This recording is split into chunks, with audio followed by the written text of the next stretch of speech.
And so now, as we read this Quran, we are enlightened by its beauty, the majesty of these ayats. And you would not know that unless you are reading the Quran as we are instructed to do. If you don't mind, I'd like to say something about Ramadan. This is a very sacred month, not just a month of fasting, but a month of challenging ourselves in a way that after this month, when we take the Eid prayer and feast of joy, after having struggled to complete our 30 days, it brings us to a new day, a new year of our Islam. And so I want to say to those who tried, we thank Allah for you, and you are the beneficiaries of your striving.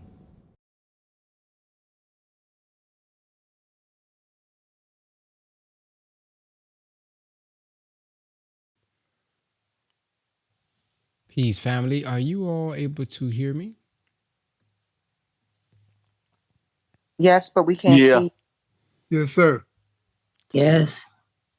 Cool. In the name of Allah, the Beneficent, the Merciful, I bear witness there is no God but Allah, and Muhammad is his messenger. I would like to greet you all with the greeting words of peace. We said in the Arabic language of Assalamu alaikum. For those of you who are on, let me make sure that you guys can see this on YouTube. We will be discussing part 10 today. We are on part 10 of the Holy Quran. This is on page 385 for those who have the Maulana Ali version. This is Surah or chapter 8, and we're gonna be starting off with ayat 41. Ayat 41, part 10 of the Holy Quran. All right, let's go ahead and get started. Sister Randisha, I don't think, brother. Oh, there you go. Sorry. There you go. All right, let's go ahead and get started. And know, part 10, and know that whatever you acquire in war, a fifth of it is for Allah and for the messenger and for the near of kin and the orphans and the needy and the wayfarer, if you believe in Allah and that which we revealed to our servant on the day of discrimination, the day on which the two parties met, and Allah is possessor of power over all things. When you were on the nearer side of the valley, and they were on the farther side, while the caravan was in a lower place than you, and if you had tried to make a mutual appointment, you would certainly have broken away from the appointment. But in order that Allah may bring about a matter which had to be done, that he who perished by clear argument might perish, and he who lived by clear argument might live. And surely Allah is hearing, knowing. When Allah showed them to thee in thy dream as few, and if he had shown them to thee as many, you would certainly have become weak-hearted, and you would have disputed about the matter. But Allah saved you. Surely he is knower of what is in the breast. And when he showed them to you, when you met as few in your eyes, and he made you to appear few in their eyes, in order that Allah may bring about a matter which had to be done. And to Allah are all affairs returned. Section 6. Success does not depend on Numbers. Oh, I was looking for that. O you who believe, when you meet an army, be firm and remember Allah much that you may be successful. And obey Allah and his messenger and dispute not one with one another, lest you get weak-hearted and your power depart and be steadfast. Surely Allah is with the steadfast. And be not like those who came forth from their homes exultingly and to be seen of men, and they hinder people from the way of Allah, and Allah encompasses what they do. And when the devil made their works fair seeming to them, and said, none among men can overcome you this day, and I'm your protector.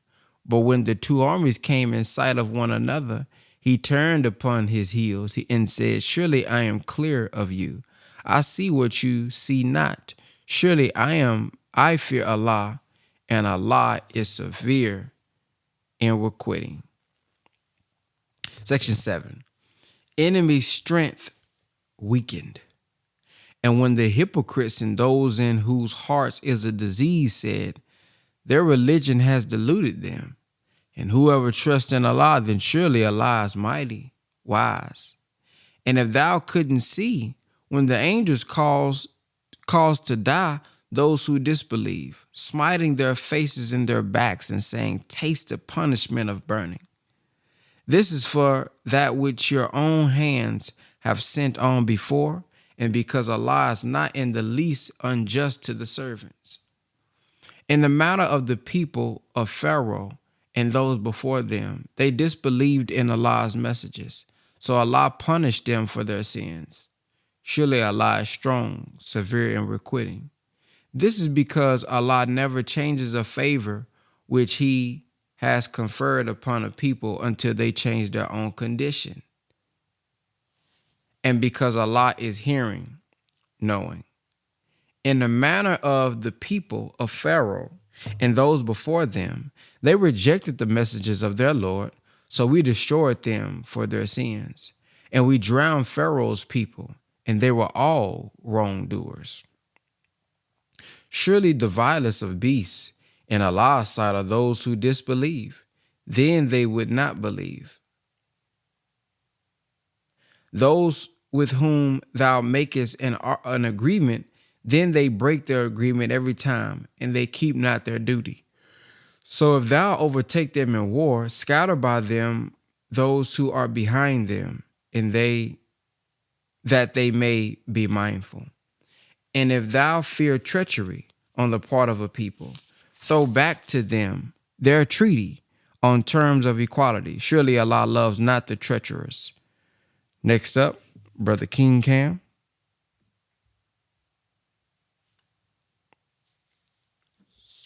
Section 8. Peace to be secured by strength. And let not those who disbelieve think that they can outstrip us. Surely they cannot escape. And make ready for them whatever force you can, and horses tied at the frontier, to frighten them, to frighten thereby the enemy of Allah and your enemy and others besides them whom you know not. Allah knows them, and whatever you spend in Allah's way, it will be paid back to you fully, and you will not be wronged. And if they incline to peace, incline thou also to it, and trust in Allah. Surely he is the hearer, the knower. And if they intend to deceive thee, then surely Allah is sufficient for thee. He it is who strengthened thee with his help and with the believers. And he has united their hearts. If thou hadst spent all that is in the earth, thou couldst not have united their hearts, but Allah united them. Surely he is mighty, wise. O Prophet, Allah is sufficient for thee and those who follow thee of the believers. Section 9. Muslims to meet overwhelming numbers. O Prophet, urge the believers to fight. If there be of you 20 steadfast, they shall overcome 200. And if there be of you 100, they shall overcome 1,000. Oh, lost my place. And if there be of you 100, they shall overcome 1,000 of those who disbelieve, because they are a people who do not understand. Now Allah has lightened your burden, and He knows that there is weakness in you. So if there be of you 100 steadfast, there shall overcome 200. And if there be of you 1,000, they shall overcome 2,000 by Allah's permission. And Allah is with the steadfast. It is not fit for a prophet to take captives unless he has fought and triumphed in the land. You desire the frail goods of this world, while Allah desires for you the hereafter. And Allah is mighty, wise. Were it not for an ordinance from Allah that had gone before, surely there would have befallen you a great chastisement for what you were going to do. Eat then of the lawful and good things which you have acquired in war, and keep your duty to Allah. Surely Allah is forgiving, merciful. Section 10, Relations of Muslim State with Others. O Prophet, say to those of the captives who are in your hands, if Allah knows anything good in your hearts, He will give you better than that which has been taken from you, and will forgive you. And Allah is forgiving, merciful. And if they intend to be treacherous to thee, so indeed they have been treacherous to Allah before, but He gave you mastery over them. And Allah is knowing, wise. Surely those who believed and fled their homes and struggled hard in Allah's way with their wealth and their lives, and those who gave shelter and help, these are friends one of another. And those who believed and did not flee, you are not responsible for their protection until they flee. And if they seek help from you in the matter of religion, it is your duty to help them, except against a people between whom and you there is a treaty. And Allah is seer of what you do. And those who disbelieve are friends one of another. If you did it not, there will be persecution in the land and great mischief. And those who believed and fled and struggled hard in Allah's way, and those who gave shelter and help, these are the believers truly. For them is forgiveness and a honorable provision. And those who believed afterwards and fled and struggled hard along with you, they are of you. And the relatives are nearer to one another in the ordinance of Allah. Surely Allah is knower of all things. Chapter 9, Immunity. The immunity. All right, Brother Khalil. Section 1, Declaration of Immunity. A declaration of immunity from Allah and His Messenger to those of the idolaters with whom you made an agreement.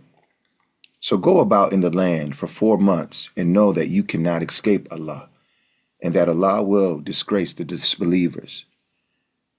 And an announcement from Allah and His Messenger to the people on the day of the greater pilgrimage, that Allah is free from liability to the idolaters, and so His Messenger. And so is His Messenger. So if you repent, it will be better for you. And if you turn away, then know that you will not escape Allah, and announce painful chastisement to those who disbelieve. Except those of the idolaters with whom you made an agreement, then they have not failed you in anything and have not backed up anyone against you. So fulfill their agreement to the end of their term. Surely Allah loves those who keep their duty. So when the sacred months has passed, slay the idolaters wherever you find them, and take them captive and besiege them and lie in wait for them in every ambush. But if they repent and keep up prayer and pay the poor rate, leave their way free. Surely Allah is forgiving, merciful. And if any one of the idolaters seek thy protection, protect him till he hears the word of Allah. They convey to his place of safety. This is because they are a people who know not. Section 2, Reasons for Immunity. How can there be an agreement for the idolaters with Allah and with His Messenger, except those with whom you made an agreement at the sacred mosque. So as long as they are true to you, be true to them. Surely Allah loves those who keep their duty. How can it be? And if they prevail against you, the respect neither ties of relationship nor covenant in your case. They could please you with their mouths while their hearts refuse, and most of them are transgressors. They have taken a small price for the messages of Allah, so they hinder men from his way. Surely evil is that which they do. They respect neither ties of relationship nor covenant in the case of a believer, and these are they who go beyond the limits. But if they repent and keep up prayer and pay the poor rate, they are your brethren in faith. And we make the messages clear for a people who know. And if they break their oaths after their agreement and revile your religion, then fight the leaders of disbelief. Surely their oaths are nothing, so that they may desist. Will you not fight a people who broke their oaths and aimed at the expulsion of the messenger, and they attack you first? Do you fear them? But Allah has more right that you should fear him if you are believers. Fight them. Allah will chastise them at your hands and bring them to disgrace, and assist you against them and relieve the hearts of the believing people, and remove the rage of their hearts. And Allah turns mercifully to whom he pleases, and Allah is knowing, wise. Do you think that you would be left alone with Allah? Do you think that you would be left alone while Allah has not yet known those of you who struggle hard and take not anyone as intimate friends besides Allah and his messenger and the believers? And Allah is aware of what you do. Sister Bridget? Yes, sir. Thank you. Assalamu alaikum, Ramadan Mubarak, and in the name of Allah, the Beneficent and Merciful. Section 3, Idolaters' Service of the Sacred House. The idolaters have no right to maintain the mosques of Allah while bearing witness to disbelief against themselves. These it is whose works are vain, and in the fire will they abide. Only he can maintain the mosques of Allah who believes in Allah and the last day, and keeps up prayer, and pays the poor rate, and fears none but Allah. So these it is who may be of the guided ones. Do you hold the giving of drink to the pilgrims and the maintenance of the sacred mosque equal to the service of one who believes in Allah and the last day and strives hard in Allah's way? They are not equal in the sight of Allah, and Allah guides not the iniquitous people. Those who believe and fled their homes and strove hard in Allah's way with their wealth and their lives are much higher in rank with Allah, and it is these that shall triumph. Their Lord gives them good news of mercy and pleasure from himself, and gardens wherein lasting blessings will be theirs, abiding therein forever. Surely Allah has a mighty reward with him. O you who believe, take not your fathers and your brothers for friends if they love disbelief above faith. And whoever of you takes them for friends, such are the wrongdoers. Saying, if your fathers and your sons and your brethren and your wives and your king's folks and the wealth you have acquired and trade whose dullness you fear and dwellings you love are dearer to you than Allah and his messenger and striving in his way, then wait till Allah brings his command to pass. And Allah guides not the transgressing people. Section 4. Islam made triumphant in Arabia. Certainly, Allah helped you in many battlefields and on the day of the Hunain, when your great numbers made you proud, but they availed you nothing. And the earth with all its spaciousness was straightened for you. Then you turned back, retreating. Then Allah sent down his calm upon his messenger and upon the believers, and sent hosts which you saw not, and chastised those who disbelieved. And such is the reward of the disbelievers. Then will Allah after this turn mercifully to whom he pleases, and Allah is forgiving, merciful. O you who believe, the idolaters are surely unclean, so they shall not approach the sacred mosque after this year of theirs. And if you fear poverty, then Allah will enrich you out of his grace, if he please. Surely Allah is knowing, wise. Fight those who believe not in Allah nor in the last day, nor forbid that which Allah and his messenger have forbidden, nor follow the religion of truth out of those who have been given the book until they pay the tax in acknowledgement of superiority, and they are in the state of subjection. Thank you. Sister Tripetta.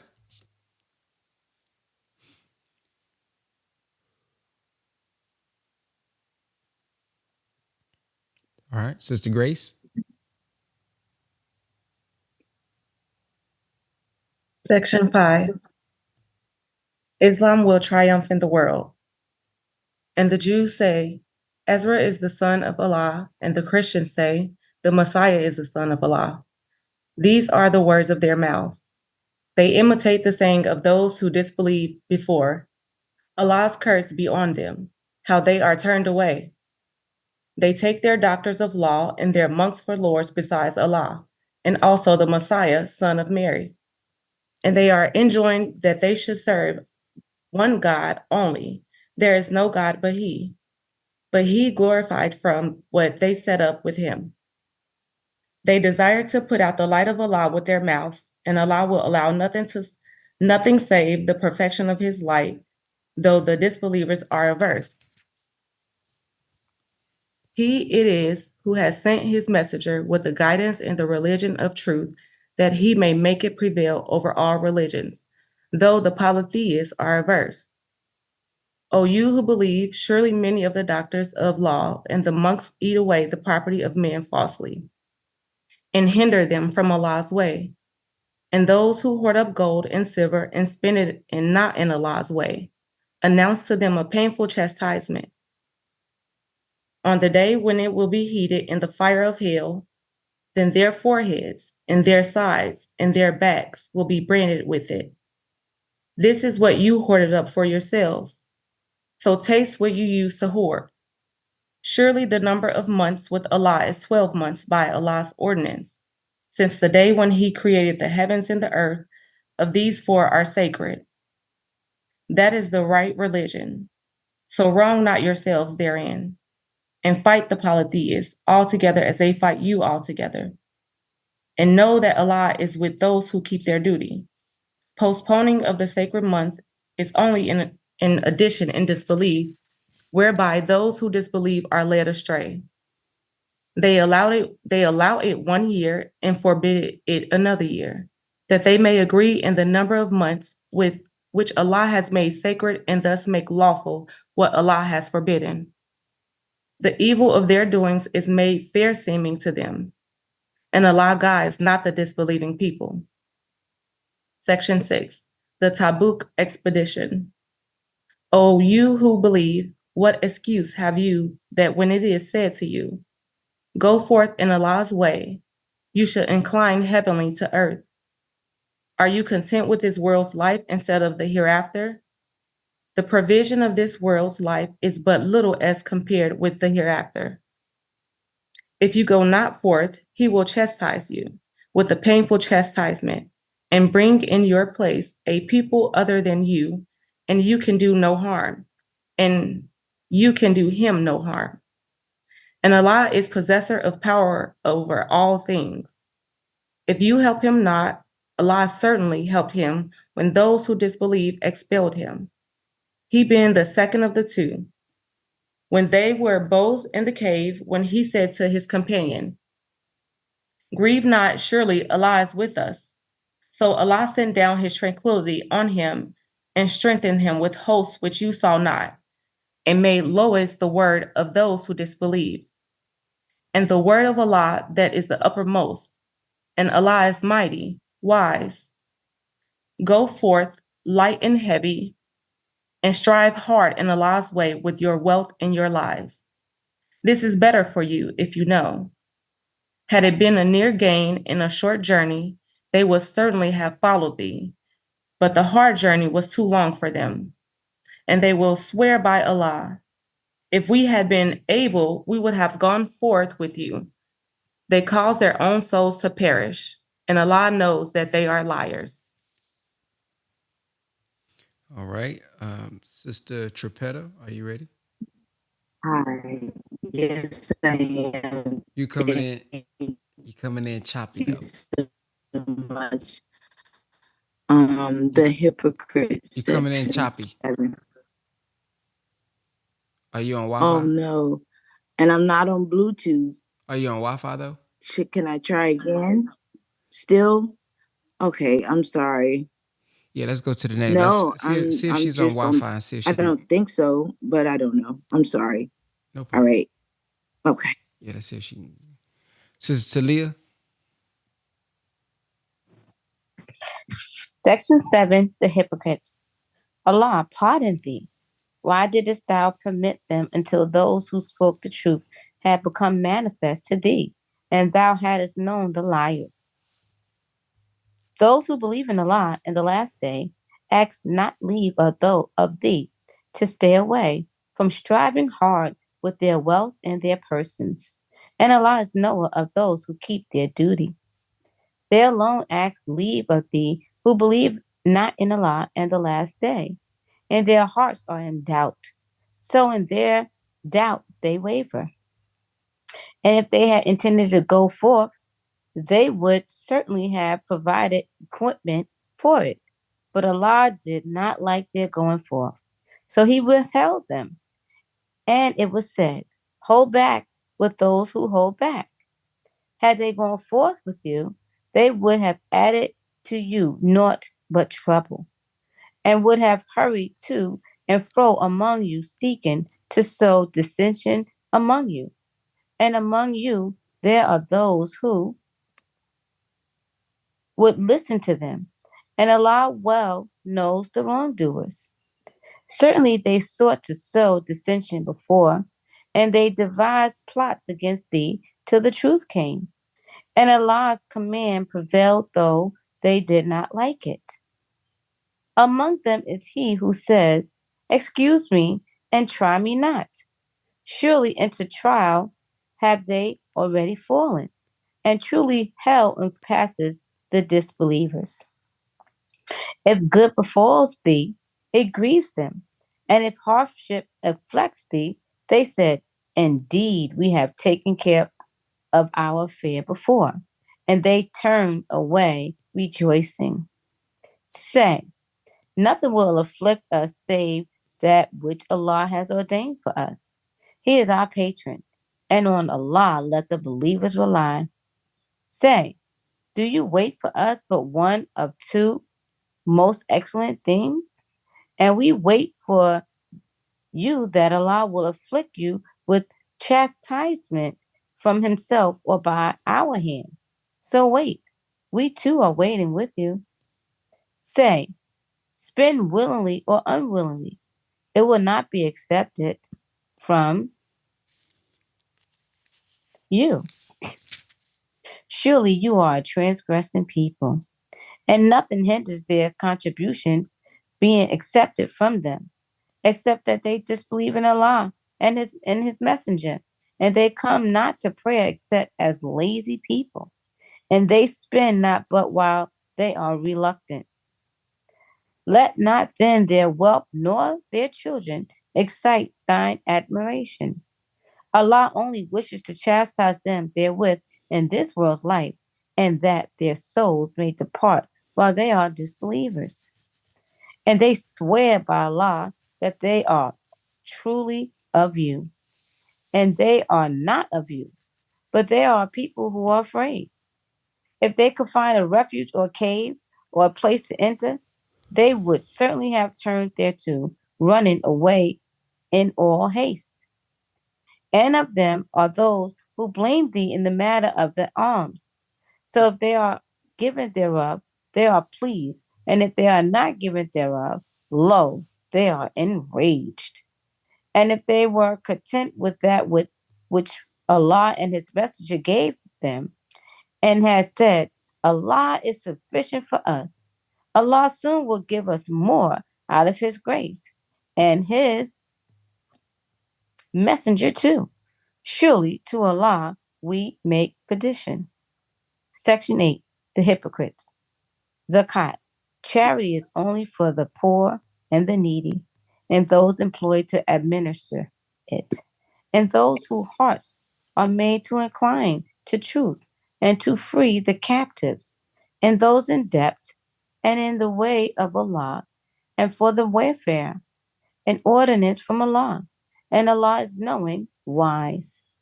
And of them are those who molest the prophet and say, He is all ear. Say, a hearer of good for you. He believes in Allah and believes the faithful, and is a mercy for those of you who believe. And those who molest the messenger of Allah, for them is a painful chastisement. They swear by Allah to you to please you, and Allah, as well as His messenger, has a greater right that they should please Him if they are believers. Know they not that whoever opposes Allah and His messenger, for him is the fire of hell to abide in it. That is the grievous abasement. The hypocrites fear lest a chapter should be sent down concerning them, telling them plainly of what is in their hearts. Say, go on mocking. Surely Allah will bring to light what you fear. And if thou ask them, they will certainly say, we were only taken idly and sporting. Say, was it Allah and His messages, and His messenger that you mocked? Make no excuses. You disbelieved after your believing. If we pardon a party of you, we shall chastise a party, because they are guilty.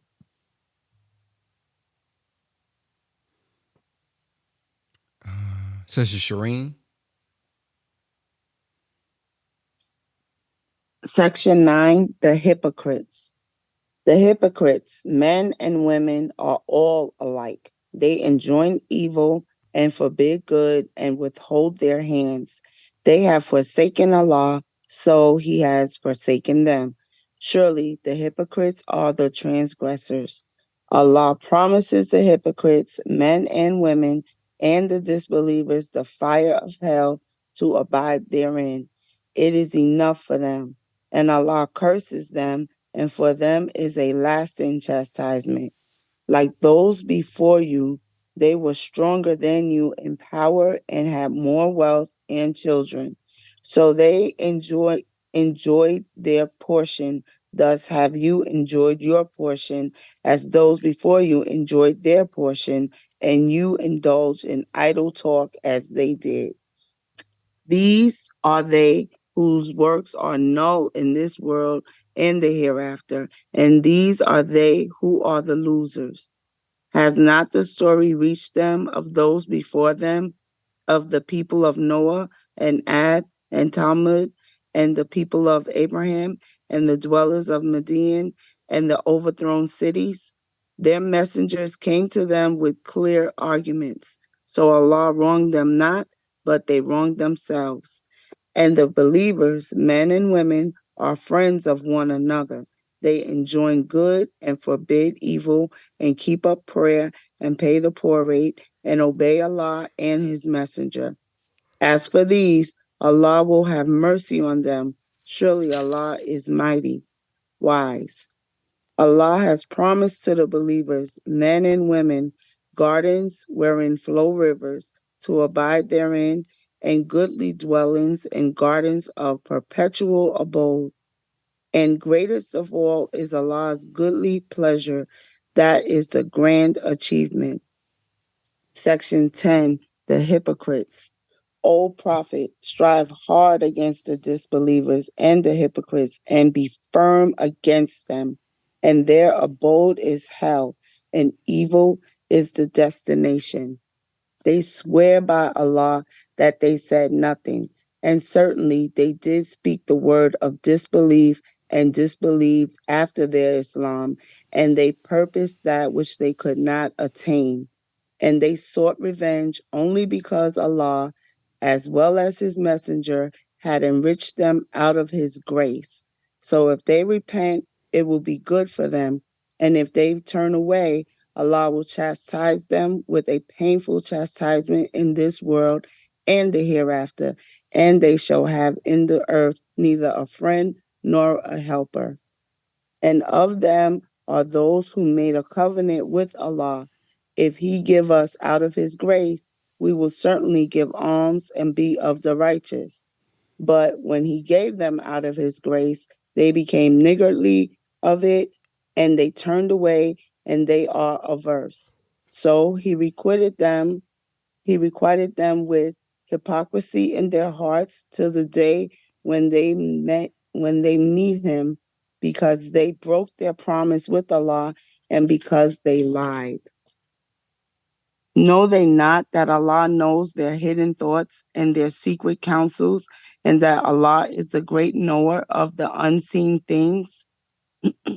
Those who taunt the free givers of alms among the believers, as well as those who cannot find anything to give, but with their hard labor they scoff at them.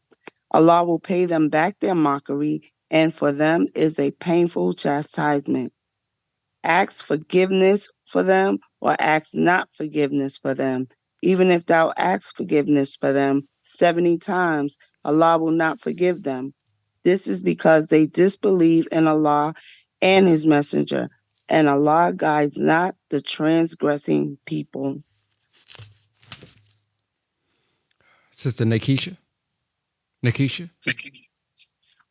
Section 11, the hypocrites. Those who were left behind were glad on account of their sitting behind Allah's messenger, and they were averse to striving in Allah's way with their property and their persons, and said, Go not forth in the heat. Say, the fire of hell is fiercer in heat. If only they could understand. Then let them laugh a little and weep much, a recompense for what they earn. So if Allah bring them back to a party of them, then they ask thy permission to go forth. Say, never shall you go forth with me, never shall you fight an enemy with me. You choose to sit at home the first time, so sit now, and those who remain behind, and never offer prayer for any one of them who dies, nor stand by his grave. Surely they disbelieved in Allah and His Messenger, and they died in transgression. And let not their wealth and their children excite thy admiration. Allah only intends to chastise them thereby in this world, and that their souls may depart while they are disbelievers. And when a chapter is revealed saying, Believe in Allah and strive hard along with His Messenger, the wealthy among them ask permission of thee and say, Leave us behind, that we may be with those who sit at home. They prefer to be with those who remain behind, and their hearts are sealed, so they understand not. But the messenger and those who believe with him strive hard with their property and their persons. And these it is for whom are the good things, and these it is who are successful. Allah has prepared for them gardens wherein flow rivers to abide therein. That is great achievement. Section 12, the hypocrites. And the defaulters from among the dwellers of the desert came that permission might be given to them, and they sat at home who lied to Allah and his messenger. A painful chastisement will afflict those of them who disbelieve. No blame lies on the weak, nor on the sick, nor on those who can find nothing to spend. If they are sincere to Allah and his messenger, there is no way to blame against the doers of good, and Allah is forgiving, merciful. Nor on those to whom, when they came to thee, that thou shouldest mount them, thou didst say, I cannot find that on which to mount you. They went back while their eyes overflowed with tears of grief that they could not find aught to spend.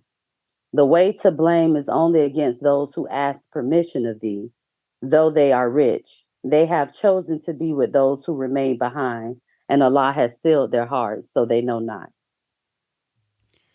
Praise be to Allah. We have completed part 10 of our reading. Uh-oh.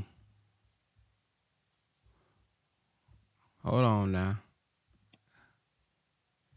There we go. We have completed part 10, part 10, part 10. If you have anything that you would like to share that stood out to you, go ahead and press the number 3 at this time. Go ahead and press the number 3 at this time. One of the first things that stands out for me is section 6. I didn't take a picture of the surah, but when it talks about ayat 45, it starts with ayat 45, but the section is called Success Does Not Depend on Numbers. And it goes in to say, and obey Allah and his messenger, and dispute not one with one another, lest you get weak-hearted and your power depart. Say that again. And obey Allah and his messenger, and dispute not one with another, lest you get weak-hearted and your power depart, and be steadfast. So that first part right there is, well, how I take it is, first, success is not dependent on numbers. So the numbers that you do have, don't sit around disputing with one another, because we are becoming weak-hearted and our power is departing. We're already a small nation. We're already few in numbers compared maybe to others. Not that we can't overcome them, not that we can't win, but man, if we spend our time disputing one another, here we are getting weak-hearted and our power departs. So this is telling me that there's power in the numbers and there's power in unity and understanding, because that will be the opposite of us disputing with one another. Yes, ma'am, Sister Randisha.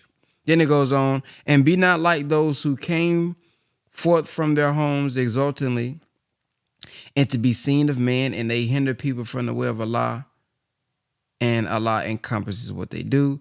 And when the devil made their works first seeming to them and said, none among men can overcome you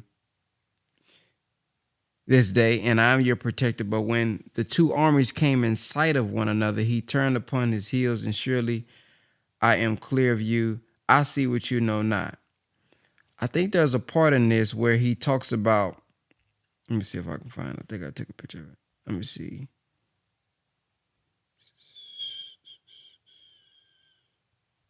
Where is it? Man, I hope I didn't lose it. In one of these parts, it talks about he made the opposition seem small or smaller in numbers. And basically, he knew their hearts.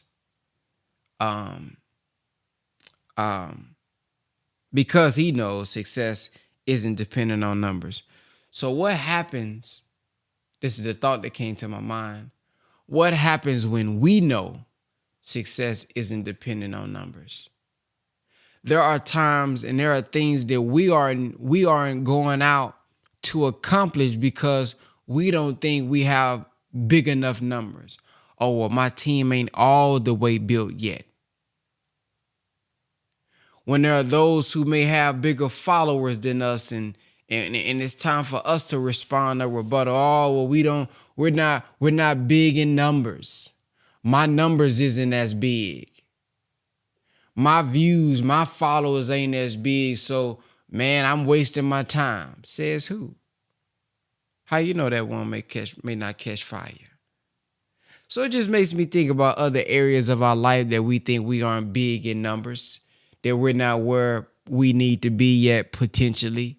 But if we just knew what Allah knew, and if we keep our hand in Allah's hand, if we know that the supreme being is backing us, that it don't matter.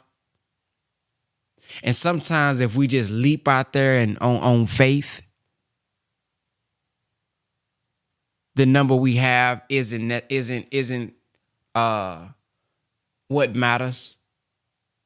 Now it can help potentially. You know, you got a lot of people. I mean, yeah. But it's saying success is not dependent on the number.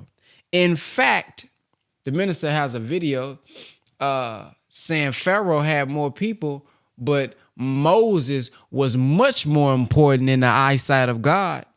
Ooh, and we're in the social media age, boy, where if you ain't got a lot of followers, you think you ain't worth nothing. But we got to go back to the eyesight of God, because you may have a gossip channel that got millions of views. You may have an entertainment channel that got millions of views. You may have an influencer that's just, you know what I mean? You know how we do stuff for clickbait, shocking, it's really vulgar, entertaining. Oh, our people gonna cling onto that. It's drama. But when we look from the eyesight of God, the effectiveness, the upliftment of the people, they may have 1 million views. You may have 1,000, but you much more effective in the eyesight of God. See, when we start to look at it from that perspective, from that value spectrum, then we start to look at ourselves a little different. And we value ourselves like Allah values us. We see ourselves as Allah sees us. So that's one of the first things that stood out to me. All right, let's go to who's in the queue. We got sister Tripetta.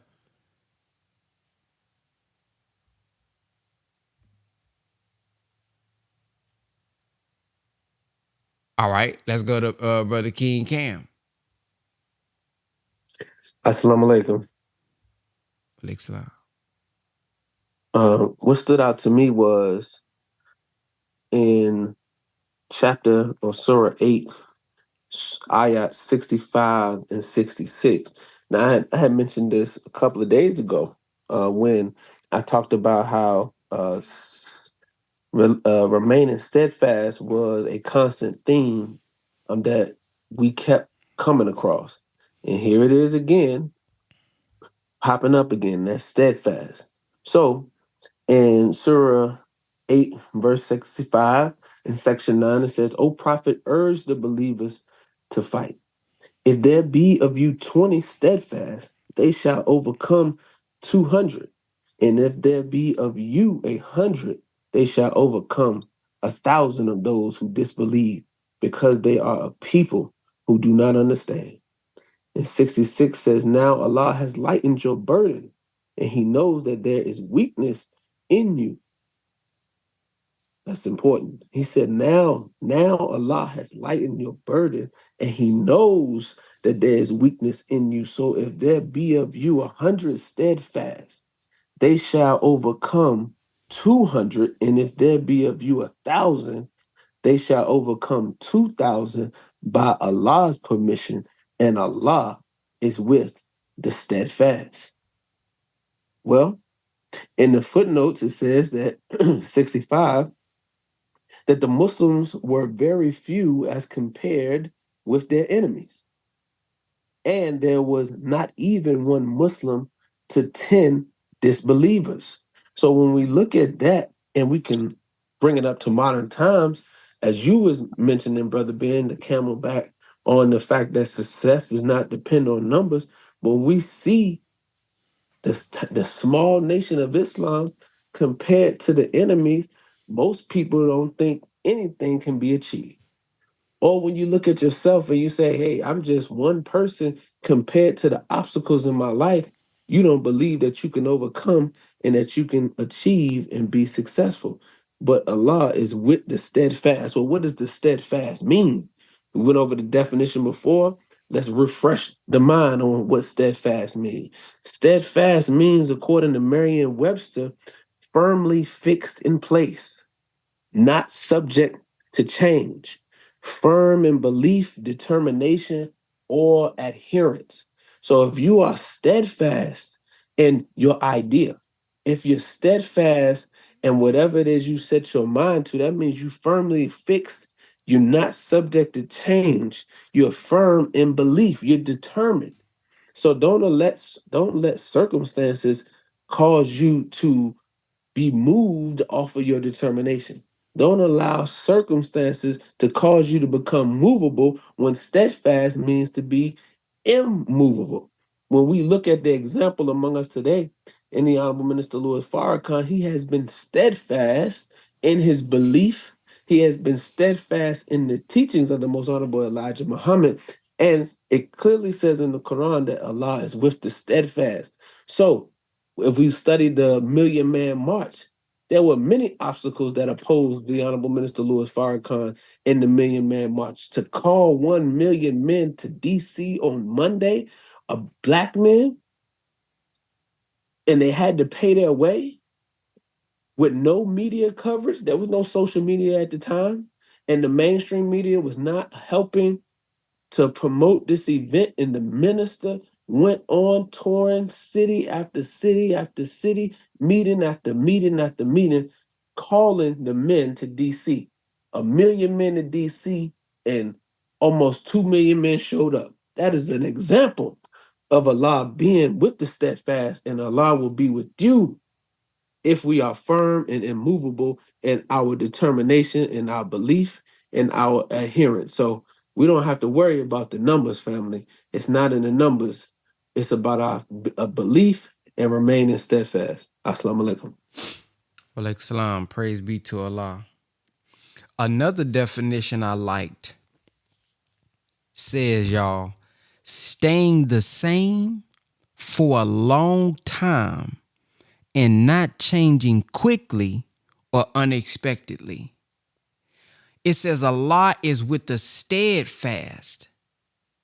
Oh, man. Then we heard the other day, it says that we read the definition of suffering, and we're taught that we must be long suffering. See, some of us, no, let me go back to that one. Let me go up. There's another definition that says someone who's steadfast, they are convinced that what they are doing is right and they refuse to change it or to give it up. I'm under the belief that some of us have not reached our reward, not because we was doing the wrong thing, we just wasn't doing it long enough. Ooh, come on now, Deacon. It said, now what I'm saying is some of us, we ain't been doing the wrong thing. We've been doing the right thing. We just ain't been doing it long enough. See, when people want to get into branding, we say, oh, I've been posting my videos. Well, I've been making content. Well, yeah, you ain't been doing it long enough. I've been making phone calls. I've been calling my leads, but yeah, you ain't been doing it long enough. See? I've been communicating. I've been learning. I've been striving, but ain't enough time done went by. See, the minister, the reason he's the minister is because he said, I have been doing this for 40 years. You hear him when he say it. See, there's wisdom that comes with 40 years. There's blessings that come with 40 years. There are lessons that comes with 40 years. See, when you go to the gym and we have a goal to get swole, man, just because you went to the gym the first week and you come back sore, you can't say, oh, working out don't work. Oh, man, it works, but you got to be long suffering. You have to know that you're doing the right thing, and it's going to take time being steadfast for the muscles to begin to grow. You got to allow your muscles time to rip and be rebuilt. Woo! You got to allow it time to be ripped tear. They say when the muscles tear and be rebuilt, some of us ain't, man, we just ain't been in it long enough. People see the branding that I've done on social media. They say, oh man, it's beautiful. Look at the brand. Look at the people look at how the Telegram, man, I got 40,000+ posts on Instagram. People ain't got 40 posts. Brother Young Khan pointed this out. He said, brother, you got 46,000 posts. How long is it going to take to catch up to that? It ain't that I'm special. I'm showing my house. I got all this money. No, it's just consistency. That's all. How many shots you go? I heard Brother Steph Curry has shot over 2 million shots, man. When you look up how many shots this man is putting up in practice, of course he make them threes in the game. This man is steadfast. He knows and believes what he's doing, and he refused to change it. But how long are you willing to stick in and stay the course? Oh, I'm doing my fast. Oh, okay, this is good. You say that for the first week, but look at how many people done dropped off. Uh-oh, we on week 2 now. Oh, we had over 600 live with us, but some of them done dropped off. They say it was good for them, but something the wheel didn't let them stay the course, although they believe what they doing is right. We're taught that whenever you want to do something, you will be tried on that which you say you want to do. So now, man, I want to encourage us today that some of us, it's not that you got the wrong product. It's not that you're doing the wrong thing. It's not that you're down the wrong path, and that's why you're not seeing success. You're not seeing the success because you haven't done the steadfast part yet. That's all. That's all. You ain't done the steadfast part. And once we master the steadfast part, knowing I'm doing it right, and I'm going to do it until. See, that's what striving is. See, trying is when you make an attempt. I tried. But see, striving to be upright, oh man, you doing it until we get there. Ain't no, I tried to fix it. No, I'm striving. That means that's an ongoing process. Look, go study deeply the difference between try and strive. So, yeah, that's what stood out to me, man. That word steadfast. Some of us, we're just not in it long enough. And if we just stick to it long enough, we already doing the right thing. We just ain't doing it long enough. All right. Who's up next? Up next, we have Brother Antone. Assalamu alaikum, Brother Ben. No, it's Brother Malik. Oh, you did say not Antone. My bad, boy. This Ramadan mind something else sometime. Brother Malik. Be seeing threes, boy, during Ramadan, don't you, boy? Peace and blessings. I think that's me. I don't know. Is it Sister Malik? No, it's Sister Alicia. Oh, okay. Go ahead. But that's okay. So praise be to Allah for this beautiful, safe, and sacred place. Brother Ben, I pray that God continue to keep you and all of us on this call. This rising success don't depend on numbers. Ooh, that slapped me like a ton of bricks.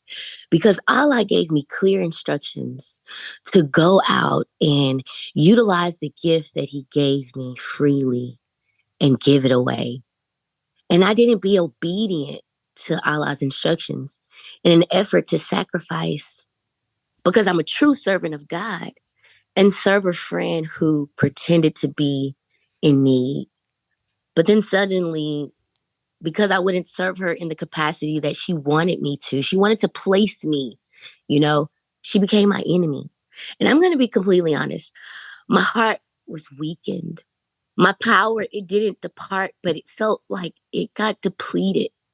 But see, Allah had to chastise me through that because I did not be obedient, but I was willing to sacrifice. But through that chastisement, he was able to rid me of the things that needed to go.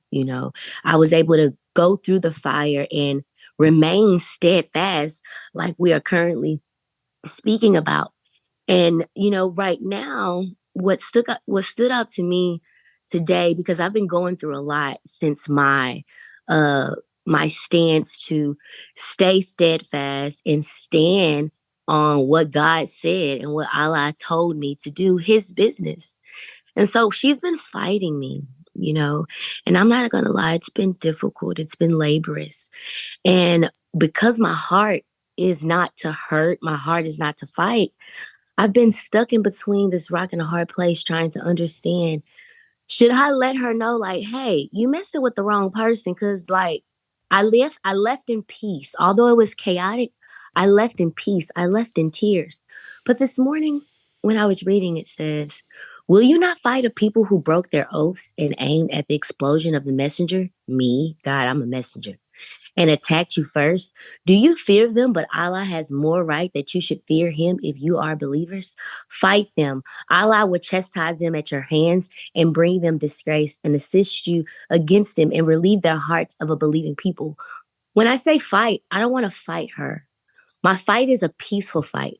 My fight is a righteous fight. My fight is to let her know, hey, you don't believe how I believe, and that's okay. But you cannot bring all this chaos and this destruction and this just crazy to my life. So I just wanted to just share that with you guys and just ask for all of you guys who are on this call that in your spare time, say a special prayer for me that God will continue to help me to remain steadfast through this. This is my first time participating in Ramadan, and I feel so spiritually free, so spiritually lifted.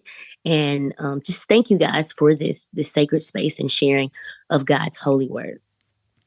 Praise be to Allah. Yes, ma'am. Reading them verses, I'm contemplating a fight after Ramadan. Oh, it ain't gonna be physical. I'm contemplating, and I'm planning on being steadfast. Oh, I'm praying on it. Cause boy, if I do it, I'm not gonna stop. But let's go to Sister Shireen. Assalamu alaikum and Ramadan Mubarak. I'm glad you're talking about fighting because that's what's in my spirit today. I thought about, excuse me, my mom. I was in the 4th grade and I was getting bullied. And the girl was, I heard you want to fight me. You was talking about me, blah, blah, blah. I was so afraid. And my brother told on me. And so my mother gave me that, if you don't kick her butt, I'm going to kick your butt speech. So I had to fight. I didn't want to, but I had to do it. And then not only did I fight her once, I had to fight her 3 times because she came at me 3 times. And after those 3 times, whoever stepped to me, I was about it. But I had to get past that first fear of not wanting to fight. That's what Allah is doing to us. These people been oppressing us, oppressing our family all over the world. And they want us to turn the other cheek when they hit us, right? But when it's time for us to hit back, we start telling each other, oh, we gotta walk in peace. We gotta pray. We gotta we gotta vote. We gotta sit in, stand in, don't eat. Like we gotta do everything but fight to the weak among us. And I'm not saying that every offense is worthy of a fight, a physical fight. But there are times when we were supposed to fight and we didn't. And now we here. So if anybody thinks that Allah's gonna come in on a cloud and just whoosh peace down on everybody gonna get some peace on them, it ain't gonna happen like that. We gonna have to throw hands. I'm not promoting it. I'm just saying that's what it is. It has been shown to us. And if we don't do it, Allah will take the kingdom from us. because that's what he said. That's it. Assalamu alaikum. Wa alaikum salam. Man. All right, look. I'm gonna be vulnerable today. Well, I'm kind of vulnerable all the time, right? So there's a part where it says, and whatever you spend in Allah's way, it will be paid back to you fully, and you will not be wronged. That part right there, man, that's something. Some of you all know, before the app transition, I was paying out of pocket $4,000 a month to run the power call. That's what I be meaning when I say it's free for y'all, but not free for me. You probably say, wow, that's crazy. Well, I had to pay for the design. I had to pay for the graphics. I was paying for the editing. I had those text messages that goes out because people don't come on if they don't get the reminder. All that, although I try to tell them, if they don't come on, I got to send the message out. So I was paying $4,000 a month for a long period of time before I even told anybody. And the only reason I said something is because I think I shared it with somebody or something, and they said, "Man, you gotta let us help, man. You should tell us." So I ended up sharing it recently. Well, I ain't gonna say recently, if you modern time. I'm in a little condition because of an account, man. It's taken a long time, man. It's taken a very, very long time to get my money over. And I done, put this work in, and I done invested, and I done that, man, and it's just taking a while. And it's really a blessing, because that money that I was spending, all that money to build this community and strive to be consistent, man, you all's help has been so helpful during this time. Y'all have no idea. I don't say it. I try not to even say anything. I just try to, hey, if you want to support it, you can. If you don't, you don't. But as I showed y'all the other day, when the text message came out for the text to shoot y'all those messages, I had to say something then. It put that bad boy in negative 444. And man, there has been times where, boy, the help your brother get some gas. Now I know some may, talk about these things, but hey, man, I've been doing it for years. Why not? But I really believe that if you just do the work, because there's some times, boy, the devil said, boy, you ain't got no business being on no dang Zoom all day. Boy, you better go pick up some trash. Go do something. But when I read these verses where it says, you do the duty, you do the work, and you keep your duty, that Allah he gonna make it sufficient. And I'm aware that Allah gonna work through human beings. Oh, it ain't gonna come through no mystery spook.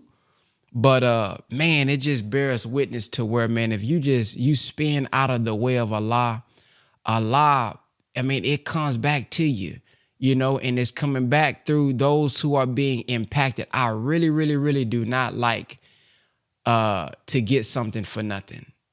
That's why I said, okay, what do I have? We got the books.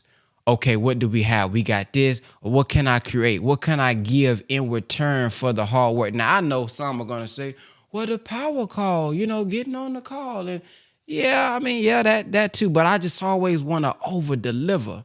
So I'm saying that to say, family, those who, may be going through similar situations, man, just keep doing the work, man. Just keep striving, keep spending in the way of Allah. And I don't know how it's gonna come sometimes. Sometimes I don't be knowing. But man, it always finds a way to find its way back. So that's my vulnerability of the day. When I read that, I said, ooh, there it is. You spend in Allah's way, it will be paid back to you fully, and you will not be wrong. So that was the next thing that I wanted to share. Praise be to Allah. Let's go to Brother Darius. Ramadan Mubarak. Can you hear me, brother? I can hear you loud and clear. Thank you, brother. Man, I just want to say, first of all, I am so thankful for this call, for the admin, for everybody involved who put this together. These last 10 days have been absolutely phenomenal for me. And on the reading, I guess I have a question in a statement. But the name of the surah is immunity. And it's talking a lot about the hypocrites and hypocrisy. And when I think of immunity, I think of like the chicken pox, or you go get an immunization shot, and what they're giving you is more chicken pox to fight the chicken pox that's in you. And this almost had me feeling like Allah is giving us some hypocrisy to fight the hypocrisy that's in us. I don't know if I'm barking up the wrong tree. I just that's what I was getting out of this. If anyone who knows can speak on that, I would really appreciate it. Thank you, brother. Say the question one more time. So the reading is talking a lot about hypocrisy, and the name of the surah is immunity. So it almost felt like Allah was giving you some hypocrisy to fight the hypocrisy that's already in you. Am I'm on the right track, or am I off? That's my question. Yes, sir. Praise be to Allah. So for those who may have an answer to that, if you heard anything in the teachings where it explains that, please share that whenever you come up. Who we got up next? Sister Bridget. I will say this though. I do know this. This is the only chapter in the Quran that does not start. I don't know if y'all notice. That does not start with "in the name of Allah." The hypocrites. This is the only chapter that does not start with "in the name of Allah." So I do know that. All right, let's go to Sister Bridget.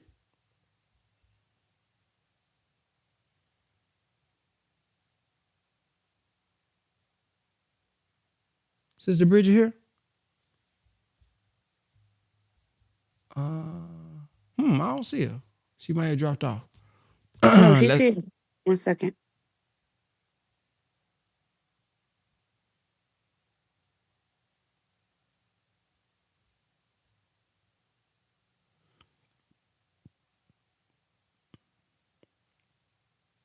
Yeah, I don't see her no more. Yeah, she may have dropped off. All right, let's go to Brother Remus.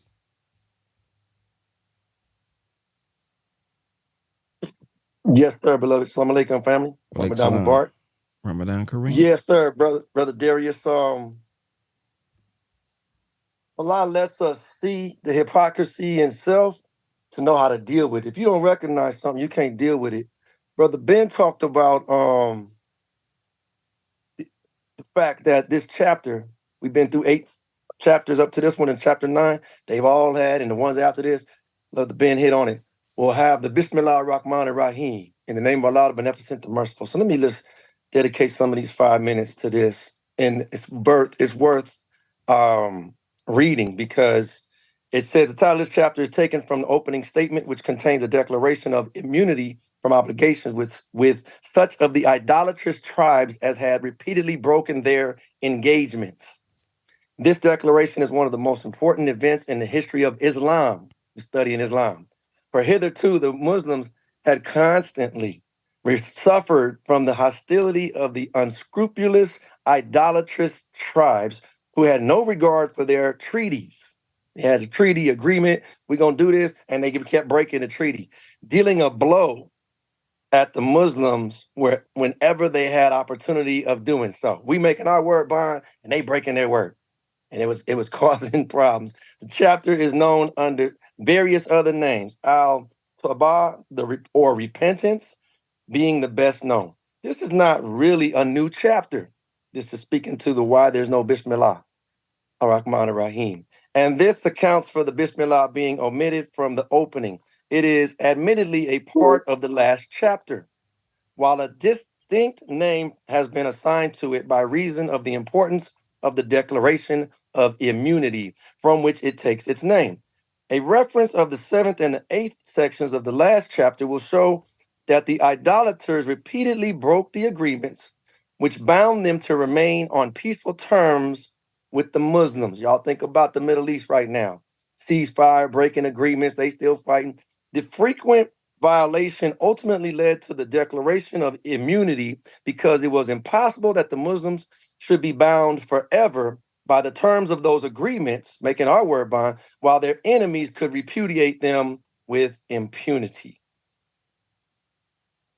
To keep reading, it's valuable, but I only got 2 minutes left. And I've got to get to this Million Man March, the minister, and all of those that didn't believe. The minister will tell you, you can look at it, and he talks about it a lot. Jesse came later, different people, but at first, brother minister, you don't know nothing about marching, but the Lord put it on him. I see a million black men coming together. Why? Because he got a mission of the Most High Elijah Muhammad. Find a way to unite the Muslims. You mean us little bitty black folks over here going to unite all the Muslims on the planet? Absolutely. Master Fraud Muhammad came by himself. Talk about being lonely. You talk about having your strength girded up. My hashtag is never settle. That didn't just come out the air. It's 29 years. And so sister brought up growing up and fighting. Oh, man. If you black and you ain't been around a whole bunch of white folks growing up in school, you probably don't know enough about fighting. Y'all, they gonna test you. Oh, you're gonna have some tests out there. Some of y'all down south know what I'm talking about. Some of y'all in the San Fernando Valley, when they did all this busing, Ice Cube and them, seen the movie, right? Bust into the valley. Oh, yeah. You definitely might want to understand that sometimes people don't respect you until they recognize you're not giving up your lunch money. You know what I'm saying? So there's so much. Brother Nuri spoke in Mosque 27 over the weekend in LA. Talked on one hood under God. He talked about, we call our neighborhood the hood. But where's the neighbor part? Back to the love and back to the and you got to be a brother first. If you want to have that hood of protection over you, you got to be a sister. In order to be a fatherhood, sisterhood, brotherhood. But then we can get to a place of one hood under God. If it seems like I'm jumping around, it's because I only get 5 minutes, Brother Ben. But the ADL, we following a man that ain't scared. He ain't gave up. 67 years, shoot, that's 3 or 4 lifetimes for many of us in the hood. But he's still sticking and staying. You got your hands, hold on to that man. Learn from him as we continue our Ramadan. I pray Allah bless y'all. Praise be to Allah. This is training, boy. They say at the end time, we're going to have 15 minutes at a time. They're going to be in and they're going to be out. We're going to have to teach them in 15-minute increments. We got to learn how to make that thing concise. Yes, sir. Man, imagine that, boy. They coming in by the companies and they getting taught 15 minutes at a time. Ooh. Sister Gwen, shout out to Sister Gwen, supported the power call 2 days ago. Shout out to Sister Gwen. I heard about the good news too, Sister Gwen, on the wealth side. I heard the good news yesterday. And what was that, Brother Ben? About your policy? Yeah. No. That wasn't you? No, sir. Oh, my bad. Maybe that was Sister Fran. My bad. That's okay. Well, assalamu alaikum, everybody. This is my first Ramadan. And throughout the entire reading, all I keep saying is keep your duty, keep your duty, keep your duty. What is keeping my duty? Well, in Surah 8, section 7, verse 53, It says, this is because Allah never changes a favor which he has conferred upon a people until they change their own condition.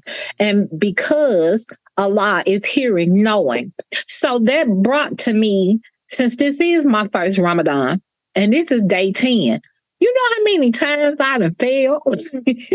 Just trying to fast, trying to get things completed. And Allah has set me down and made me see all the places in which I need to change my own condition. And instead of giving up, it has made me want to fight more. So that's why the steadfast and the keep your duty part keeps sticking out to me. And I agree with all the previous callers. This is not a race for the swift. This is a race for the steadfast. Assalamu alaikum. Wa alaikum salam. Yes, ma'am. The race is not to the swift nor the strong, but to those who can endure to the end. Man. Whew. Endure to the end. Brother Daniel.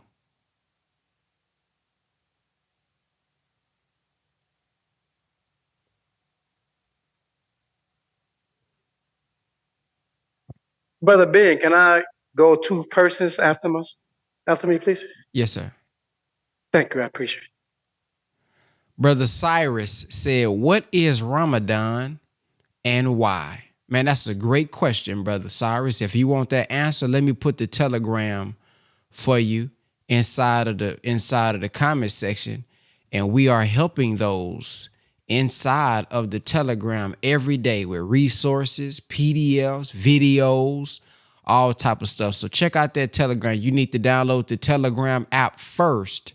Download the telegram app first, then click on that link right there. And come on, check it out, man. You get your answer, man. And be encouraged if you ever want to do it with us. We're gonna be there with you. Something that sister said. She said she done broke a few times. Yeah, keep on going if you break. Let me share this with y'all. This is kind of what I learned from Ramadan. I actually learned this about myself last year.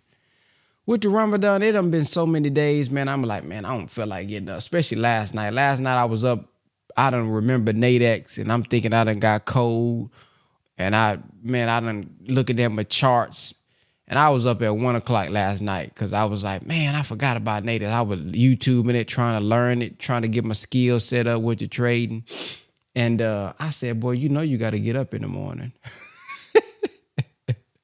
And that deceptive intelligence kick in sometime, boy, like, just have one of the brothers do it.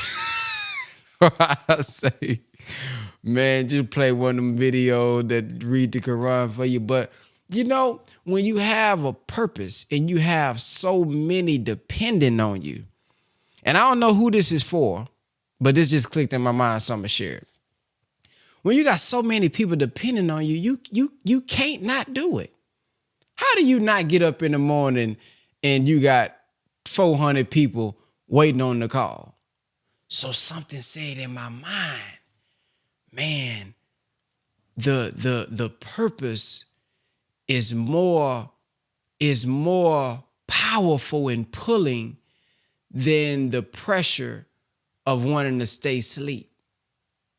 And when people are doing things on their own, could it be that they may not value themselves enough, that they're willing to give up on themselves, but when it's somebody else, they'll do it? How many parents out there will sacrifice for your son, sacrifice for your daughter, but you won't even sacrifice for yourself?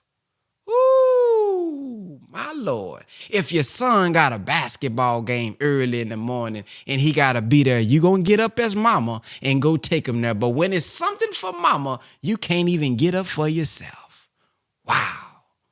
When you got to do something for somebody else, you willing to be there. You willing to help. What is it about that you're willing to let yourself go. You're willing to tell yourself next week. You're willing to tell yourself next month. I just push it back. But let somebody else say something. Oh, I'll be there, baby. What is it about that? What is it about ourselves that we need to figure out? That we're not willing to sacrifice, that we're not willing to tell ourselves, get your butt up, boy. I got something to do for myself. Because your future self will say, thank you. Your future self will say, man, I sure appreciate it, boy. I appreciate you eating right. I appreciate you fasting. Why can't we do things for ourselves that we willing to sacrifice and do for others? That's the question I want us to ask. Coach Khan had another great question. He said, or a great point. He said, we see the God in everybody else but ourselves. So what is it that we don't want to disappoint somebody else when we give them our word and we say, I'm going to be there. And then we don't really want to go, but we say, damn, I done told him though, man, I'm going to go and go. What about when you told yourself? Ooh, what about when you made that promise to yourself? What about when you made that treaty with yourself? Have you kept that one? Why is it so easy to break the promises when I promise myself I'm going to do better? We got to fall more in love with ourselves. And the more we fall more in love with ourselves and respect ourselves, we'll stop breaking our word with ourselves. That's all. I don't know who that was for, but it was on my heart to share it. Yeah, so stop breaking it with yourself, man. No, the same way you willing to sacrifice and you keep your word with everybody else, we doing our duty, keeping our duty as it ought to be kept when it come to everybody else. No, what about self, man? Let my cup runneth over. And when I done fill my cup, that part that runneth over in the cup, that's for everybody else. But how I'm gonna be full when I'm not filling up me? How I'm gonna come pick you up when my gas is on E? Dang, I didn't even try to rhyme, but that just rhymed anyway. Yeah, I gotta put that in one of my songs coming up. All right, I'm through. Let's go to the next person. Brother Antone. Assalamu alaikum. What I wanted to start with. I start with this Surah 9, not having the Bismillah. I remember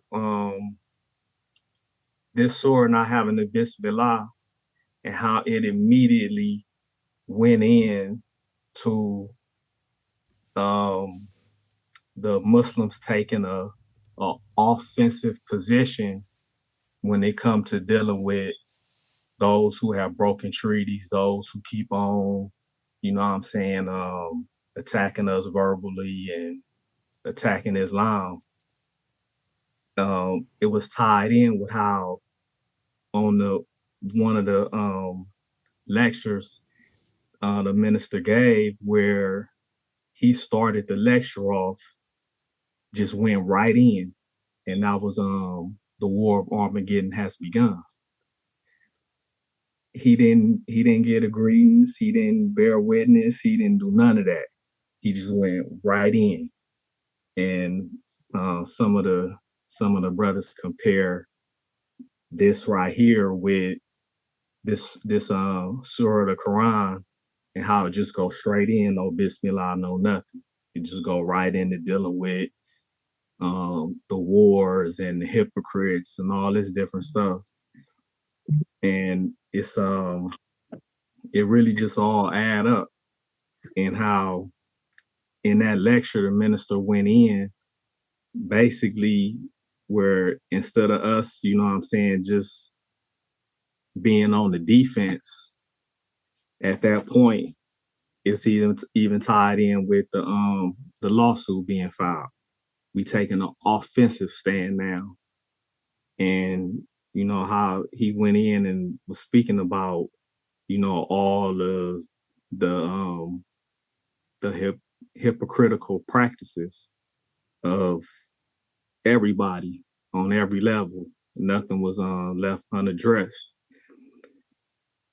And it was another point I had too, where in the Quran it say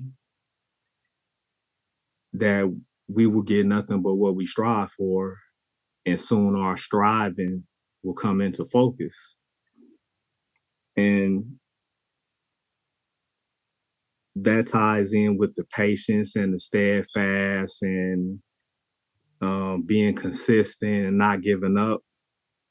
But it's just a trip how it's one word that sum up all the breakdown that we kept giving about being steadfast, being patient, being consistent, and all this. It's just one Arabic word that cover all that, sabr.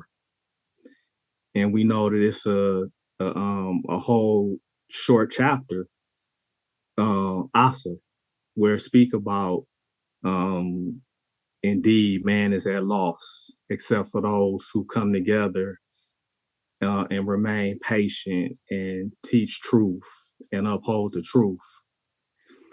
And it just make me think about how on the minister's birthday, he was saying when he had on, the black with the gold in the suit, he was saying that a lot of y'all having money problems and y'all struggling financially because y'all not looking at who the real priority is. The priority is the people. The priority is not in being over concerned about the fact that you might can't pay this bill or you might can't pay that bill, but the priority is in raising the people up and making sure we give them words that's gonna build them up. So he was basically telling us on his birthday, you gotta refocus your energy and refocus your purpose and make sure it's about the people and doing what it takes to make sure they grow in the areas that they need to. Because you build up the people and you make the people right, then we can make the community right. We can make the world right. Assalamu alaikum. Wa alaikum salam. Praise be to Allah. Who's up next? Where is the list? Okay, here we go. Sister Nubia, the fitness god. Assalamu alaikum. Assalamu alaikum. Alaikum salam. Yeah, Nubia, the vegan fitness goddess. My thing, guys, is health and wellness. And the thing that I like most about reading the Quran, and again, this is my third year reading, is I like when I can show where the verses and the scriptures look out for us as far as health and wellness, because that's my passion. And so this morning, the first thing I saw when I woke up was right when we got into the reading. It was, let me find it for you. On page 387, chapter 45, verse 46, I'm sorry, chapter 8. And it said, and obey Allah and his messenger, and dispute not one with another, lest you get weak-hearted and your power depart, and be steadfast. Surely Allah is with the steadfast. And Brother Ben, I believe you started off with that one as well. And the reason why that spoke to me is because the disputing with one another is actually something that is very poisonous for us. It actually, depletes us, our power. And since we're fasting, right, it's really not the time to get into disputes, because we already are, trying to balance our energy, because we're not putting food in our body. So our body's already like going on fumes and fuel, you know what I'm saying? So my thing is like health and wellness, that can't be bought. And the verse sticks out because it's protecting us. It's telling us, don't dispute, because you're going to deplete your energy. I know that, like, the other day when we were on the call, there was someone in the background. I think they weren't muted, and we heard somebody being tried, right? And the whole idea is to try to preserve your energy during these times, because you're fasting, right? You shouldn't be going out there. Like for myself, I like to power lift. I'm not going to go out there and power lift because I don't have the food to put in my body on the other side of something like that, right? And so health and wellness is a very important thing, because it can't be bought. I have clients that have a lot of money that are personal trained. And these guys, they're not rich because they don't have their health and they don't have their wellness. That's why they bring me there so that I can teach them, right? It's not something that can be bought. And so if you have an ounce of it, you've got to cherish it. This time right now, we're supposed to be growing spiritually, right? And if you're going to spend this time depleting your health and your wellness, then when you get angry and you get upset, you get into fight and flight mode. And when you get into fight and flight mode, that hinders the opportunity to be growing, right? Because all we're trying to do is just either survive or something like that. And so when I look at this verse, there's also scientific proof behind it because when you argue, right, and it depletes yourself, but it also poisons us. You know, there's studies that show like if we just hear our next door neighbors arguing, that has an impact on our ears, right? And so if we're the ones that are actually in the argument, we have to hear all the negative thoughts first before we even give them to that person. So how much more poisonous is that? These verses are here to protect us. If we just walk the way that they're laid out for us to do, you know what I'm saying? And I know that some of us are like, okay, when Ramadan is over, it's on, you know what I mean? And I understand all of that, but even then, right? Like you're not definitely don't argue and fight now. Really protect your spirit and use this time for growth. But even after Ramadan, don't jump into unnecessary fighting because you will be poisoning yourself anyways, especially if you're the aggressor, like someone wrote in the comments, right? You don't want to be depleting yourself. You don't want to be poisoning yourself like brother Ben was just saying, like, you know, we don't even protect ourselves. We'll do everything for everybody else and we don't do anything for ourselves. One of the things we have to really focus on is actually protecting our energy. Don't poison yourself because you're trying to do harm to someone else or just stand on something and make a point. You're poisoning yourself. So really think about and choose those battles that you're going to have to get into because some of them and most of them are actually not even worth it. So I just wanted to bring that to light. Like this is my third Ramadan. As you keep on fasting, you're going to learn the discipline. You're going to learn how to choose your fights even better. You're going to learn, you know, what things are worth it and what things are not, right? You're going to be sharpened by the discipline as you keep on Ramadan. When you come into the nation, we do these monthly fasts as well. That helps tremendously to work on your discipline, right? So for me, in my year one, I was just focused on reading this Quran because I was challenged to do so. And I was really intent upon finding out why people are even Islamic, like why people are Muslims. But then when I realized why and I learned the truth, then the second year that I did my Ramadan, I focused on the fasting. This year is more about now the spiritual growth. So as you keep on going, just keep practicing the discipline. Do the fast every month if you can. Even if you can't fast from everything, fast from something. Get your discipline in order. Don't waste your energy fighting these people aren't even worth it. So I just wanted to add that and pray for all of us that our Ramadan continues to be spiritually growing for all of us. Peace. Peace. Yes, ma'am. Praise be to Allah. Let's go to Brother Daniel. Yes, sir. I appreciate that, brother. I guess I'll just start with the opening chapter where it doesn't open up with the Bismillah. And brother made a good point during the War of Armageddon delivery. The minister didn't open up with the traditional greeting. I can recall where the Honorable Minister of Farrakhan said that one of the reasons that that chapter does not open up with the in the name of Allah, the Beneficent and Merciful, he said because the hypocrite does nothing in the name of Allah. So that I do recall. Also, my particular verse that stood out to me was Surah 9, verse 75 through 79. And of them are those who made a covenant with Allah.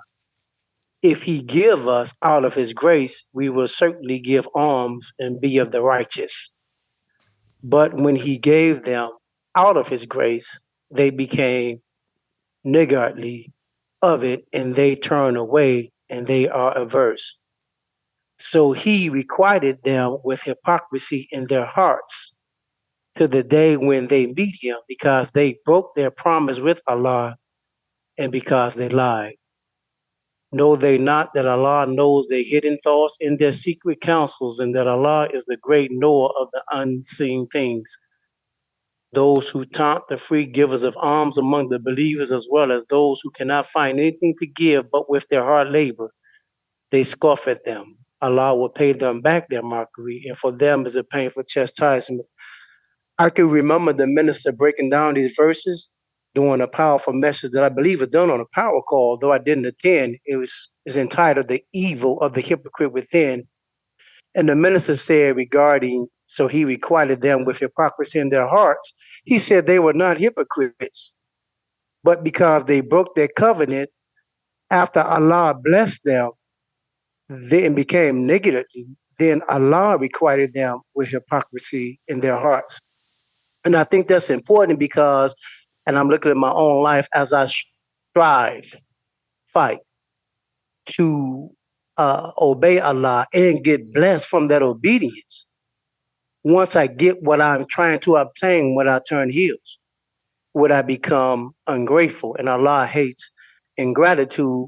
Then, if I stay in that state too long, I could be requited with hypocrisy in my heart, because now I done asked Allah, made a covenant with God. Oh Allah, if you bless me, I'll do this, and just one more time, and then I get the blessing, and then I like I don't even know God.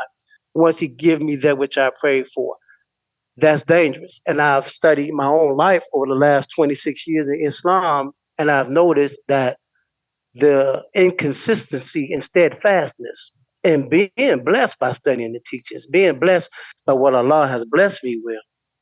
If I become ungrateful and stop that steadfastness and fall out, don't work, don't go out in the field, don't come to post, don't study the teachings and come to the meetings and share that which I'm blessed with, then by that very act, I can be requited with hypocrisy. Not because I'm a hypocrite, but because I broke a covenant with the God. And now, in order for me to turn back, I get a disease. The minister said hypocrisy is not a disease of the mouth, it's a disease of the heart. So it has everything to do with the way we think and the condition of our heart. And brother raised a good point about is this chapter pointing the believer to things within self? Well, the Holy Quran is for the believer. The Holy Quran is written for those who strive to keep their duty. I don't even know if hypocrites are trying to do Ramadan and read the Quran. So Allah is allowing the believer a fast to get rid of those signs of hypocrisy within self, so that we can immunize or inoculate ourselves against the hypocrite within. And once we do that, we'll be thoroughly immunized against the hypocrite without. Thank you, family. Praise be to Allah. Um, I want to. I'm gonna comment on that after in a few about the immunity part. Let's go to let's go to Brother John.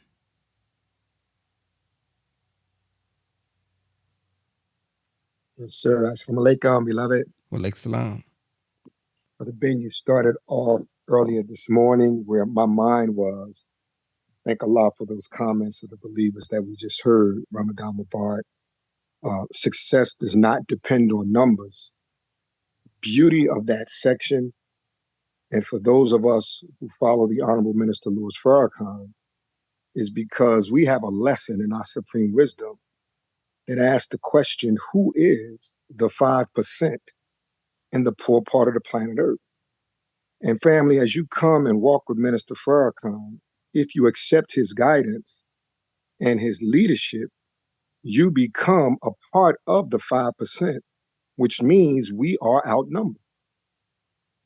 The 5% are the poor righteous teachers who do not believe in the teachings of the 10% and are all wise and know who the living God is and teach that the living God is the Son of Man. the supreme being, a black man of Asia, and teach freedom, justice, and equality to all the human family of the planet Earth, otherwise known as civilized people, also are Muslim and Muslim sons. Or somebody may ask, well, we don't believe in the teachings of the 10%. Who are they?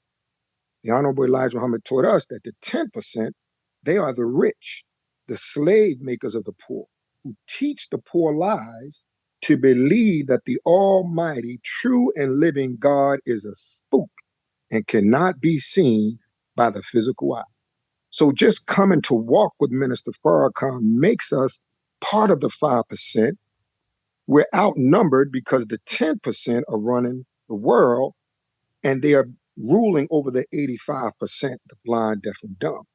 So I told my son, every room you walk into, little brother, if it's 100 people in there, there's only going to be 4 or 5 who think like you. But we don't need everybody on our side because God comes and he gives a word, and the scripture says, many are called, but the few are chosen.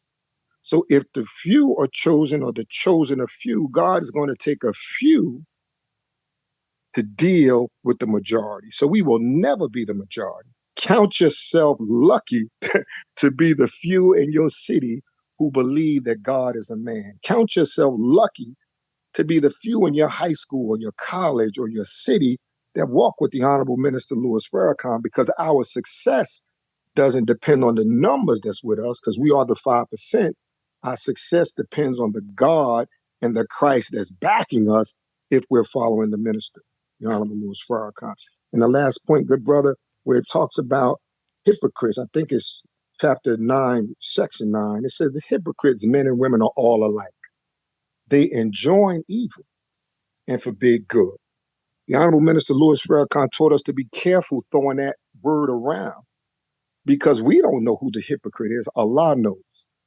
So we have to be very careful in our judgment that we don't judge somebody that which they are not. Some could be hypocrites, but some of us could be on the road to hypocrisy.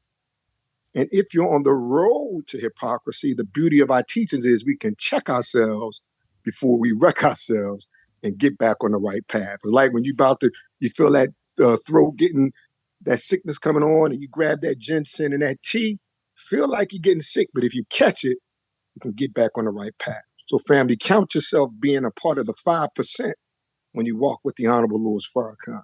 Peace and assalamu alaikum. Wa alaikum salam. I'm not saying this is the reason, so this is my Brother Ben X understanding of this. When I look at the word immunity, immunity means the state or quality of being resistant to a particular infectious disease or pathogen. Then I see bodily power to resist an infectious disease that usually results from vaccination or inoculation, a previous attack of the disease, or natural resistance. All right.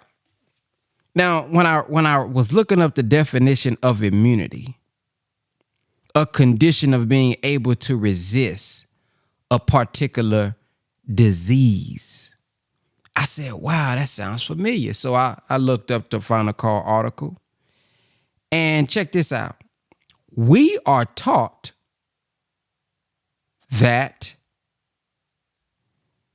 hypocrisy is one of the worst spiritual diseases. Man, I just saw. Hold on. Here we gonna find it now. Here we go. Yeah. So check this out. Day after day, after week, this from the Final Call, after year, Minister Farrakhan presents the absolute cure to our spiritual diseases, the worst of which is hypocrisy. Unless we are cured, our gifts will prove to be worthless. And so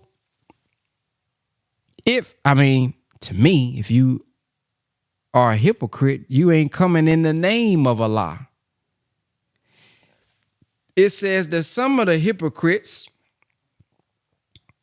well, I'm going to just read what it said. Look at the words of the Honorable Elijah Muhammad about hypocrites towards the end of the first phase of his mission. He said, but be careful how you see that time. It's written that some were covered. In the scriptures is written how Minister Farrakhan and others, including me, were covered. It was his preparation to face the worst of the worst of the worst. So as the brother said, you don't really know the hypocrite per se. Allah knows the hypocrite, but the hypocrite isn't truly coming in the name of Allah. So I think that's a part of it, because the hypocrite isn't coming in the name of Allah. And those who turned hypocrite didn't have the immunity to fight off the spiritual disease of hypocrisy. And so to us, I want to reread what this article said from the final call so that we don't fall victim to it. It says, day after day, after week, after year, Minister Farrakhan presents the absolute cure to our spiritual disease, the worst of which is hypocrisy.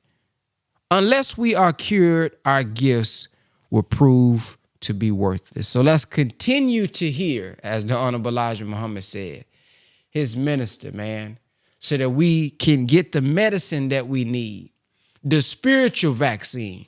Oh, yeah, we need that spiritual, as our sister Yolanda. Nevertheless, we're going to get not the espresso shot. Oh, we're going to get the Minister Farrakhan truth shot. We're going to get that. We'll take that vaccine. Yeah, we'll take that one. That shot right there that's going to give us all that we need to cure the spiritual diseases, because these spiritual diseases can kill us too.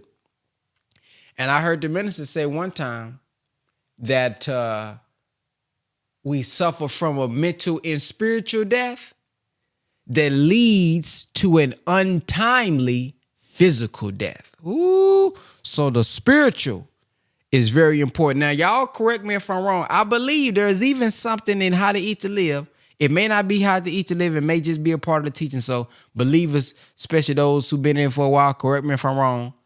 I believe it says that even if we have the wrong, we can eat good, but if we have the wrong thoughts, it'll poison the food that we eat. Ooh, I said now y'all gotta confirm for me now. I don't know if I'm just dreaming or if I heard that from somebody else, but I believe.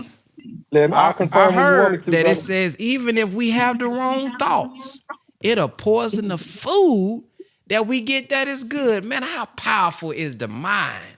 Here we is grocery shopping.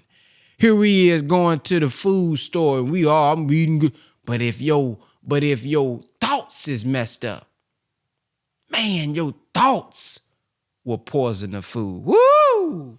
All right, let me get up off of it. Let me go to Sister Brianna. Praise the Lord, praise the Lord. Assalamu alaikum, everyone. Man, you actually touched on what I was saying. A few people did. So I don't want to beat a dead horse, but I will add, doing for self is so imperative. Like, I am that person, or used to be. Words are powerful. I used to be that person that will give my last, leave myself with nothing, right? Not give the runneth over, give what's in the cup. And Allah is not appreciative of that, because you're then like, you're not loving yourself, loving your body, nourishing yourself. And we are him, not the Most High. But if we're not taking care of ourselves, how can we take care of him? How can we love him fully if we're not loving ourselves fully? So of course, help people, do your charity, but help yourself. And really, this is only my second Ramadan, but what the last one taught me is that it's really mind over matter. How long will it take you to clean something? As long as you say it. If you tell yourself it'll take you an hour to clean your house, it will take you an hour. If you tell yourself it's going to take a weekend, it will take a weekend. Don't limit yourself, right? I had to be reminded of that a couple days ago. Do not limit yourself on what you can do, because our potential is vast.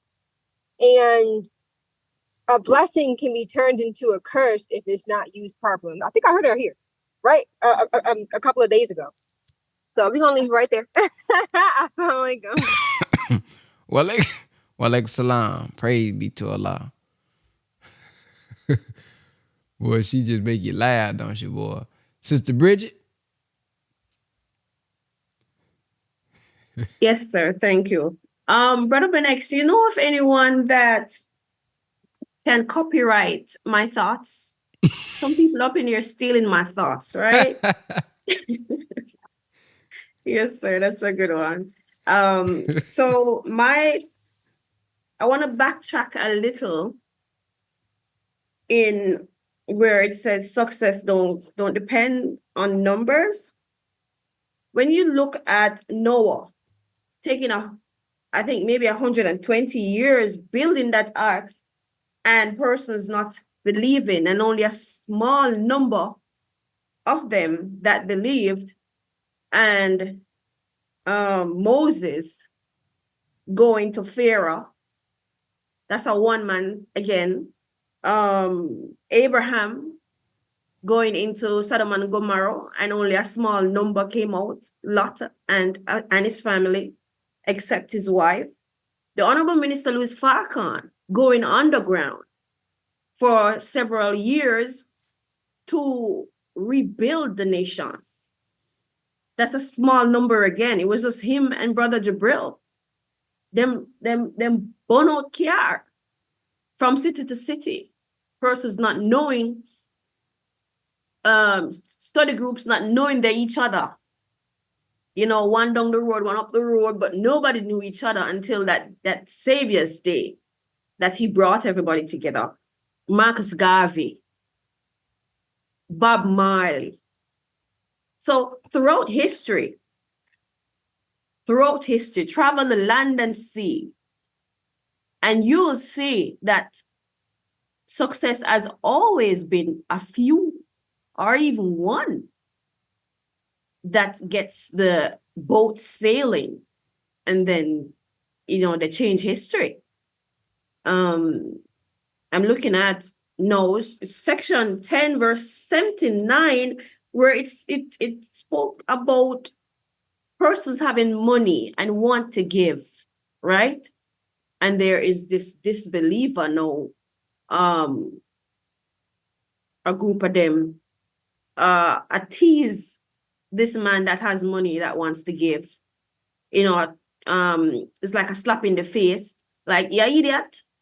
You have nothing better to do with your money. Them kind of thought there. And it spoke about the person that can only work with his hands. He has no money. Them trouble him too, because him poor. You have no money. You're worth nothing. Go sit down. You waste your time. Them kind of thought there. So Allah is saying that hell is for these mischief makers. Perdition is sure for them. Yes, sir. Thank you. Yes, ma'am. Brother Edward? Salam alaikum. Can you hear me okay? Yes, sir. Okay. I'm gonna go to Surah 8, voluntary gifts, section 7. And when the hypocrites and those in whose hearts is the disease said, their religion has deluded them. And whoever trusts in Allah, then surely Allah is mighty and wise. So after 49, ayat 49, I'm going to jump to ayat 58. And if thou fear treachery on the part of a people, throw back to them their treachery on terms of equality. Surely Allah loves not the treacherous. So I'm only saying that because it took me back to a time when I was doing security for a dispensary. And it's just like, I had this one brother. He asked me, I never was a part of the nation, of Islam, but he pretty much always got this rep of like, oh, dude, like before I was doing security, I was at this pizza place, Happy's Pizza. I was doing pizza there, cooking pizzas there, whatnot. And I noticed that one of the gentlemen there, he was looking at me in a certain way, like trying to identify, like trying to pretty much get a rep of me, try to identify me. It was just how can I say this? He was like he knew me better than me, I guess. Pretty much saying, oh, he a whole Muslim, whatnot, Nation of Islam type of dude. That's like pretty much the rep he was giving me. But I even told dude, no, I'm not even part of the nation. I'm pretty much just like my own practicing dude. I'm trying to like practice it, but I'm also like not striving. I'm teeter-tottering between like being with it and just trying to follow what's so-called orthodox. But back to the security thing, I had an issue there where I was still struggling with my faith or whatnot. I got into the habit of playing with cards and tarot reading and whatnot. I got into that. And then I got to the point where I was just doing that in the workplace as a security guard. Of course, I was doing my job still, but when it just like slowed down, I would just put out some cards and just started reading for myself or whatnot. But my coworker, we had a conversation concerning I guess Islam one time, and I pretty much told him that I'm more so in support of the Nation of Islam versus that of Orthodox Islam. But he was like, so what do you mean by that? So you telling me that you rather support something that's on Orthodox versus something that is Orthodox? But I'm like, well, sometimes things do just flip. Whereas like you say it's all strange, or it just don't make no certain sense. But eventually time goes on and you see that, oh, this was all just leading up to something. This was all just leading up to something even greater. So when I told him that Orthodox Islam was pretty much those over there in the East, and pretty much what would be considered unorthodox would be us over here in the West, or just the Nation of Islam in the West would be considered unorthodox because they believe that God is a man. Not necessarily that God is a man, but he comes in flesh. Versus them over there in the East, who pretty much, I'm not saying that they worship stone, but they kind of do worship stone in a sense. So I just wanted to say that, and it just pretty much took a toll. So, but other than that, yeah, yes, sir. Yes, sir. Thank you. Let's go to Sister Gina. Assalamu alaikum, Ramadan Mubarak. As we were reading, it came to mind, well, this particular surah stuck out with me. It's in chapter 9, section 5. This particular ayat 37. And it says, and because we've been told that the war is against Islam, and it says, postponing of the sacred month is only an addition in disbelief, whereby those who disbelieve are led astray. They allow it 1 year and forbid it another year, that they may agree in the number of months which Allah has made sacred, and thus make lawful what Allah has forbidden. The evil of their doings is made fair seeming to them, and Allah guides not the disbelieving people. And that took me to Israel again, because they would not even do a ceasefire for our holy month of Ramadan. And that really, when I heard that on the news, that really set in my spirit, And even when the war first started, and I heard what Israel did, I said to myself, I know Israel is the one at fault because they always cry the victim when they're doing something. And then I think back about the lady that talks about the anti-Semitism. And they say when something is said against the Jews, that they come up with this is like a joke kind of thing, and that's what they come back with, this anti-Semitism stuff, and accusing people of being anti-Semitic. And it's just it hurts my heart to know that people are out here and people will do things to you just because, and I don't know. I just, that sat on my heart, and I just want to say that today to everyone. And that's all I have. Assalamu alaikum.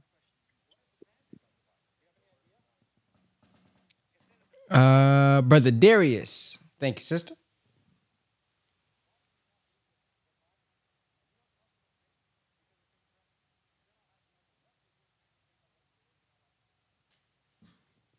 Sister Gina. All right, let's go to Brother Antone. I just wanted to like for people that's like new at fasting. Sometimes we like going through the course of the day, we might unintentionally, like out of spare of the moment, not really being conscious of the fact that we really not drinking, might accidentally, you know what I'm saying, take a sip of something and then remember after the fact, like, oh, I'm fasting. For people who make that mistake, it's said that if you do that unintentionally, like take a sip of something and then like, oh damn, I'm fasting. I ain't even, don't break your fast and think that your fast has ended because that was something that you did unintentionally. It wasn't your intentions. Continue on until the sun go down and then intentionally break your fast. But for people that's new to fasting, that could be something that happened because this is not habit for you, or this is not something that you're used to doing. So throughout the course of the day, it can kind of slip your mind. So if you do, accidentally do that unconsciously or unintentionally, and then remember like, oh, damn, like, you sincere, just keep on going. Don't think that, oh, damn, I done messed up my fast for the day. Nah, because that wasn't intentional. Allah judge you based off your intentions. Assalamu alaikum. Wa alaikum salam. Man, I'm glad you said that. Because boy, that deceptive intelligence show can kick in. You break that fast. Well, that's it, brothers and sisters. I'm finna eat the rest of the day. Or brother be done cussed. Well, that done broke my fast. Let me go on and eat. I'll try again. try again. Woo, boy.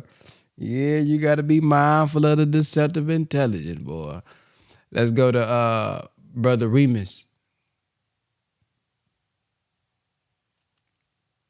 Yes, sir. Yes, sir. Right to it. Everybody's comments. I thank you all. The God's working through all of y'all. Oh goodness. Sister was talking about powerlifting. Third year in Ramadan. 33 represents trial. I thought about that. We have a nation. So a nation has an anthem. We are fighting for Islam, and we will surely win. With our Savior Allah, Brother Ben, I pray you can find that and we can hear that at some point, because our people don't know we have a nation. Those in the nation know we got a nation. And our people out there looking to create their own nation. Oh, I can do my own thing. Brother, why are you trying to reinvent Elijah Muhammad? It's already laid out the program. In Message to the Black Man, there's a section called Hypocrites, Disbelievers, and Obedience. In there, as I was revisiting it, Most High Elijah Muhammad dealt with hypocrites. Y'all should know. You should know that. May Allah pour upon the hypocrites the chastisement that he poured upon my mother's son. This is Elijah Muhammad talking, page 257. My own brother who rose up against me in 1935 and joined himself with those who were bent upon taking life away. This was for no cause other than jealousy and envy of my mission. You got to know the foundation we standing on. We talk about the minister rightfully so, but he only is doing what Elijah bid him do. And he's only doing what Master Farad Muhammad bid him do. That we know that chain of command. Those that know. You really got three backing you today. Farrakhan, Elijah, and Farad. as we go into this, as we go into, we've been made something. We're coming out with great substance, but we got to have this Quran as a part of the understanding where we can't unite with the rest of our Muslim family all over the world. We have to put the recessive gene in check. We have to do that. So we got to fight. Our immune system has to get stronger. The disease of hypocrisy, brother talked about. It's not fair, brother Ben. These 5 minutes you give me, but that's all good. It is fair because it's due for everybody. Quit my post only when properly relieved. As an FOI, as an MGT, we got general orders, y'all. And one of them is to take charge of this post and all the temple property in view, which we know is the earth, if not the universe. That's why we have supreme wisdom, letting us know the difference between the planets. But quit my post only when properly relieved. And you ain't gonna be properly relieved. So you can't quit your post. And all of us have a post, whether we understand right now or not. I want to just grab this part. Make all boys and men join the FOI. These were instructions prior to 75. And today you got to really be wise in how you do that. But the reality is that's that shot. That's that spiritual shot. If these boys don't get that spiritual shot, it's a wrap for them. Just know that. You see some brothers out there, here's what I'm about to do, Brother Ben. Watch this. When I'm hitting them cars, I'm finna give you 10 of them. I need you to give 9 of these to somebody else. Ooh. Give these bullets. We call them bullets. We fight. It's a spiritual fight. We call them bullets out there because our people kind of, I guess we know. Some of us know how to fight. Bullets.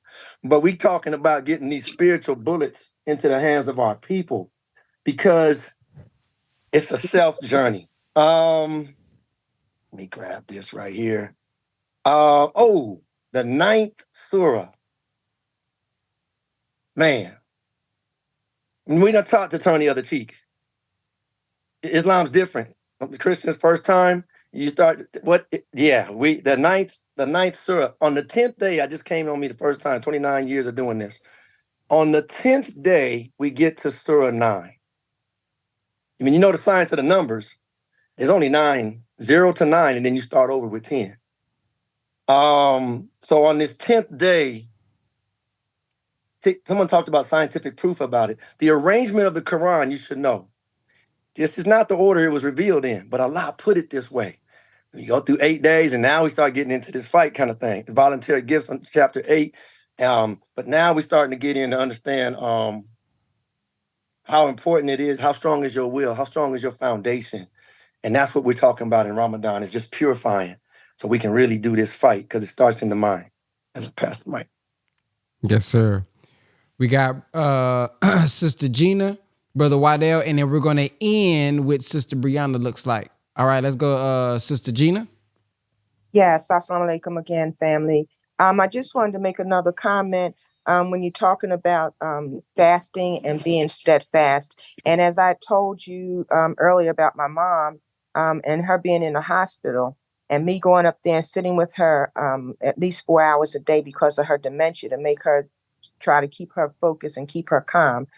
And while I'm there constantly, I get there and she gets breakfast and then she gets lunch. And with my fasting and being steadfast, it's been a challenge, because I say to myself, is it Allah testing me or is it the devil trying to come at me to not break my fast? And my mom is constantly saying, "Oh, would you like some of this?" And I keep saying, "Mom, I'm fasting. Mom, I'm fasting," and she just keeps on. But I just wanted to say that, because I wanted to reference into being steadfast and how it, you can be challenged during the time of fasting and that desire to break your fast. But I thank Allah because He's made me strong in that area, that I'm okay. I just keep telling her, "Mom, I'm fasting." And she's like, "Okay, all right.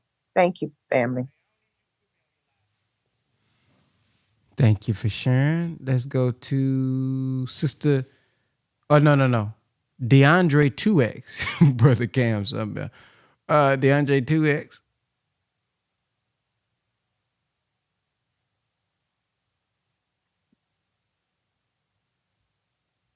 All right. Sister Gina just went. Right? Oh, okay. I don't know if that's, I think that might be me. So Mm-hmm. Yes, sir. Okay, all praises due to Allah. What stood out to me uh, about this whole, beginning of our reading today is talking about fighting. And one thing that I think about is more so not just on the physical level of fighting opposition on the outside, but more of fighting the internal enemy within. There were two lectures that stood out. It was one here in the Central Region that was sent to the brothers, and it was called uh, "The Mastery Over the Sexual." I don't want to misquote it. It was a lecture that was given by the Honorable Minister Louis Farrakhan. Mastery over sexual urges. I think that's what it was called. And in that, what you're dealing with is the fight to subdue natural urges, natural things, which the Honorable Minister Louis Farrakhan has taught us is that, sex is just as natural as wanting to eat food, or just breathing air. But when something is out of control, it can become an enemy unto you. And as I was listening to this lecture, we was told to read to listen to it 3 times throughout that week, and it was very inspiring. Not just to control the urges of the sexual desires, because we're in a world where things are being hyperly sexual.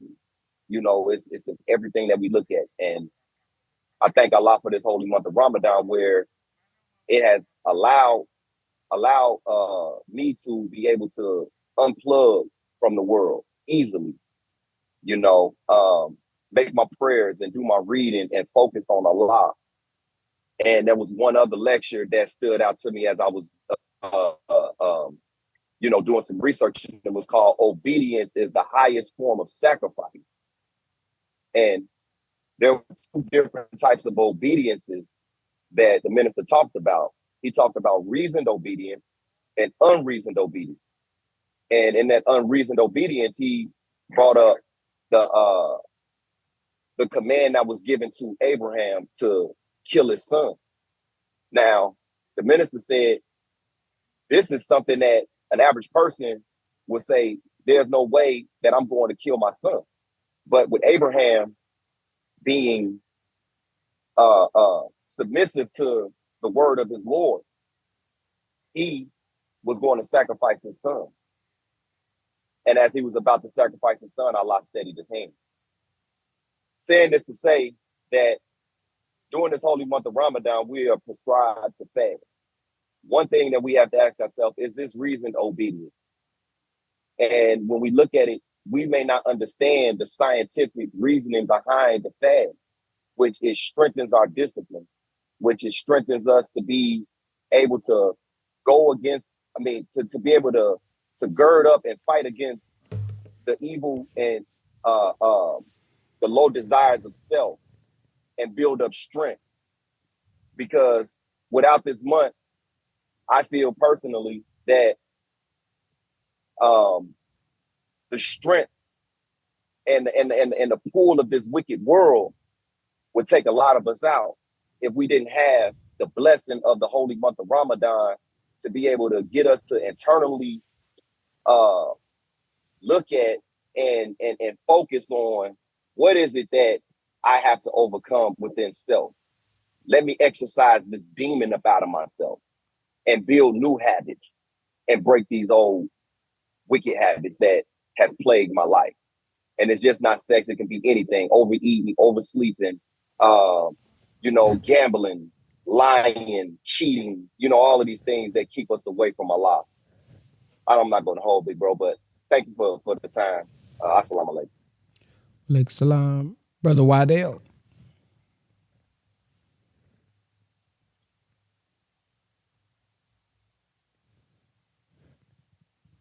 All right, Sister Brianna.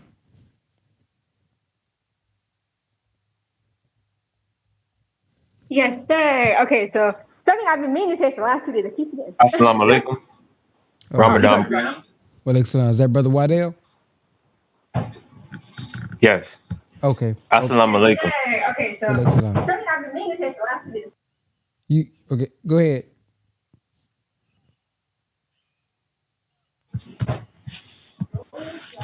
brother Waddell. You ready? Yeah. I wanted to share something that stood out to me in the Holy Quran. Mm-hmm. It's on chapter 6, ayat 151. It says, "Come, I will recite what your Lord has forbidden to you. Associate not with him and do good to parents and slay not your children for fear of poverty. We provide for you and for them, and draw not nigh to indecencies, open or secret, and kill not the soul which Allah has made sacred, except in the course of justice. This he enjoins upon you that you may understand." Like, so this ayat, what I got from it is like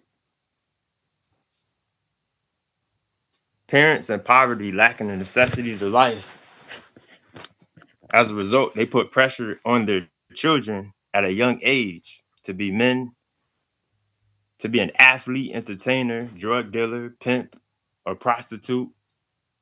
But ultimately, they're becoming a slave. They're making them into a slave to the white man's world. And this causes many of our young brothers and sisters to die prematurely out of ignorance because of not having knowledge as Allah teaches us. Like in the Bible, it says that my people are destroyed for the lack of knowledge. So this relates to how not having knowledge can cause you to make bad decisions that could eventually cause you to lose your life. So that's what I wanted to share. Assalamu alaikum. Lex Salam. Sister Brianna? Yes, sir. So something, so reminders of blessings, reminders of blessings. People always ask, like, oh, well, when did you convert? When did you convert? And the minister says, like, there is no converting, this is our nature. Right. So if someone says that to me, I instantly say, depending on who it is, but I definitely don't let it slide with convert. I say, oh, well, I acknowledged I was Muslim when, right? Because when I first started, I wasn't saying it. I was just like, oh, it's been 2 years ago, right? But like stand firm in what you believe. Like stand firm in who you are, what you are. And just like Brother Ben said the other day, like we're not going to argue with who you are. You may not know it yet, right? But we're not going to do that. So it goes the same when somebody asks us, like, oh, well, how long has it been since you converted, right? Because even saying something like that, oh, I acknowledge. Oh, well, yes. Oh, well, dang, there's something else I was going to say. Oh, I forgot. So I guess that's it. Thank you.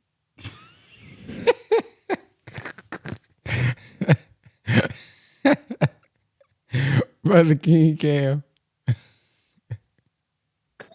Man, I wasn't even gonna go because I wanted to close out, but I take this last minute. And I was listening to the minister and listening to all of the testimonials that we have been given on here about the Ramadan and the reading of the Holy Quran. And it made me think about something that's bigger than just the reading that's been taking place. But what's happening here on the power call of God is moving amongst us as a group, and it's expanding the breadth of each and every one of us and expanding our minds, specifically in the practice or in the month of Ramadan, where we are all practicing abstaining and building the will. Because brother had mentioned earlier that Abraham submitted to the command of Almighty God Allah.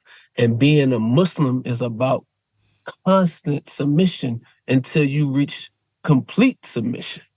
That's the process. That's the striving process. It's all about submission. But the minister said that it's not just about just reading, because we read books, we read self-help books, we read good information all the time, but that doesn't necessarily change our condition. Well, why would the minister say that? The minister said we read the Bible. That didn't necessarily change our condition.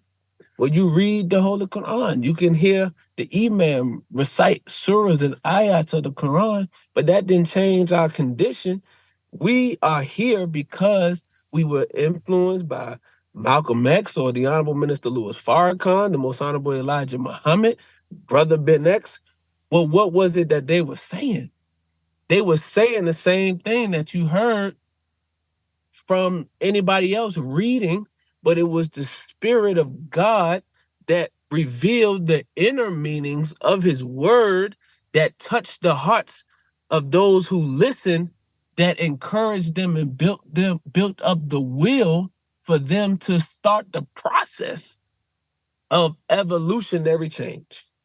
And that's what's taking place on the power call. The hearts and the minds of the people are being touched, not just by the word, but from the wisdom that the Honorable Minister Louis Farrakhan has given us to lift these words and reveal the inner meaning of these words that touch the hearts and the minds of the people. So you hear that through a Brother Ben X. You hear that through other individuals, and that's what attracted you to the power call, because we hear it all the time. Oh, I was a Christian, I was a Muslim, I was a Jew. You heard these words in the Bible before. You heard these words in the Holy Quran before, but it was the way of the Spirit that attracted you to this. It was the wisdom of the inner meanings and inner workings of God revealing that word and making it a living word that attracted us to this. So we have to hold and be steadfast to this process, because we are in the process of evolutionary change. And this is how you know you are following one who is a transformer of human life in the Honorable Minister Louis Farrakhan. Because we heard the words before, but it's the Spirit of God that is working through the Honorable Minister Louis Farrakhan and those who follow, that has touched the hearts and minds of those of us that are here today, gathered here today. Feel the energy, feel the love, feel the knowledge and the inspiration to continue doing the month of Ramadan is granted through the Spirit of Almighty God Allah. So I wanted us to keep that on the forefront of our mind as we continue to do this each and every day, that we building up that spirit so that we can continue in the process of evolutionary development. Assalamu alaikum. Wa alaikum salam. All praise is due to Allah, family. Well, I thank you all for coming to your meeting today. This is part number 10 that we have complete. I mean, really, if you look at your we almost halfway there. We almost halfway there, man. So, man, I'm proud of us, man. I'll see you guys, inshallah, in the morning. Make sure you guys go through the Telegram, look at the chat. There's a lot of helpful knowledge inside of that Ramadan. I mean, not just Ramadan, but just the Telegram chat, man. I mean, quotes, videos, people posting resources, links, files, PDFs, books. I mean, man, it is a wealth of knowledge in there. So y'all do not sleep on that Telegram.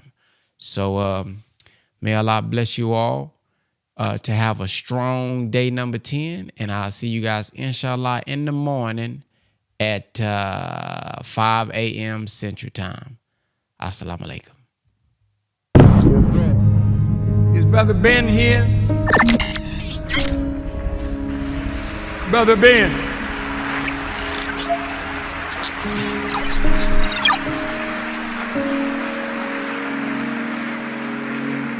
Now, Ben got a heck of a program. A lot of people listening to Brother Ben. And Ben tells them about the minister. And Ben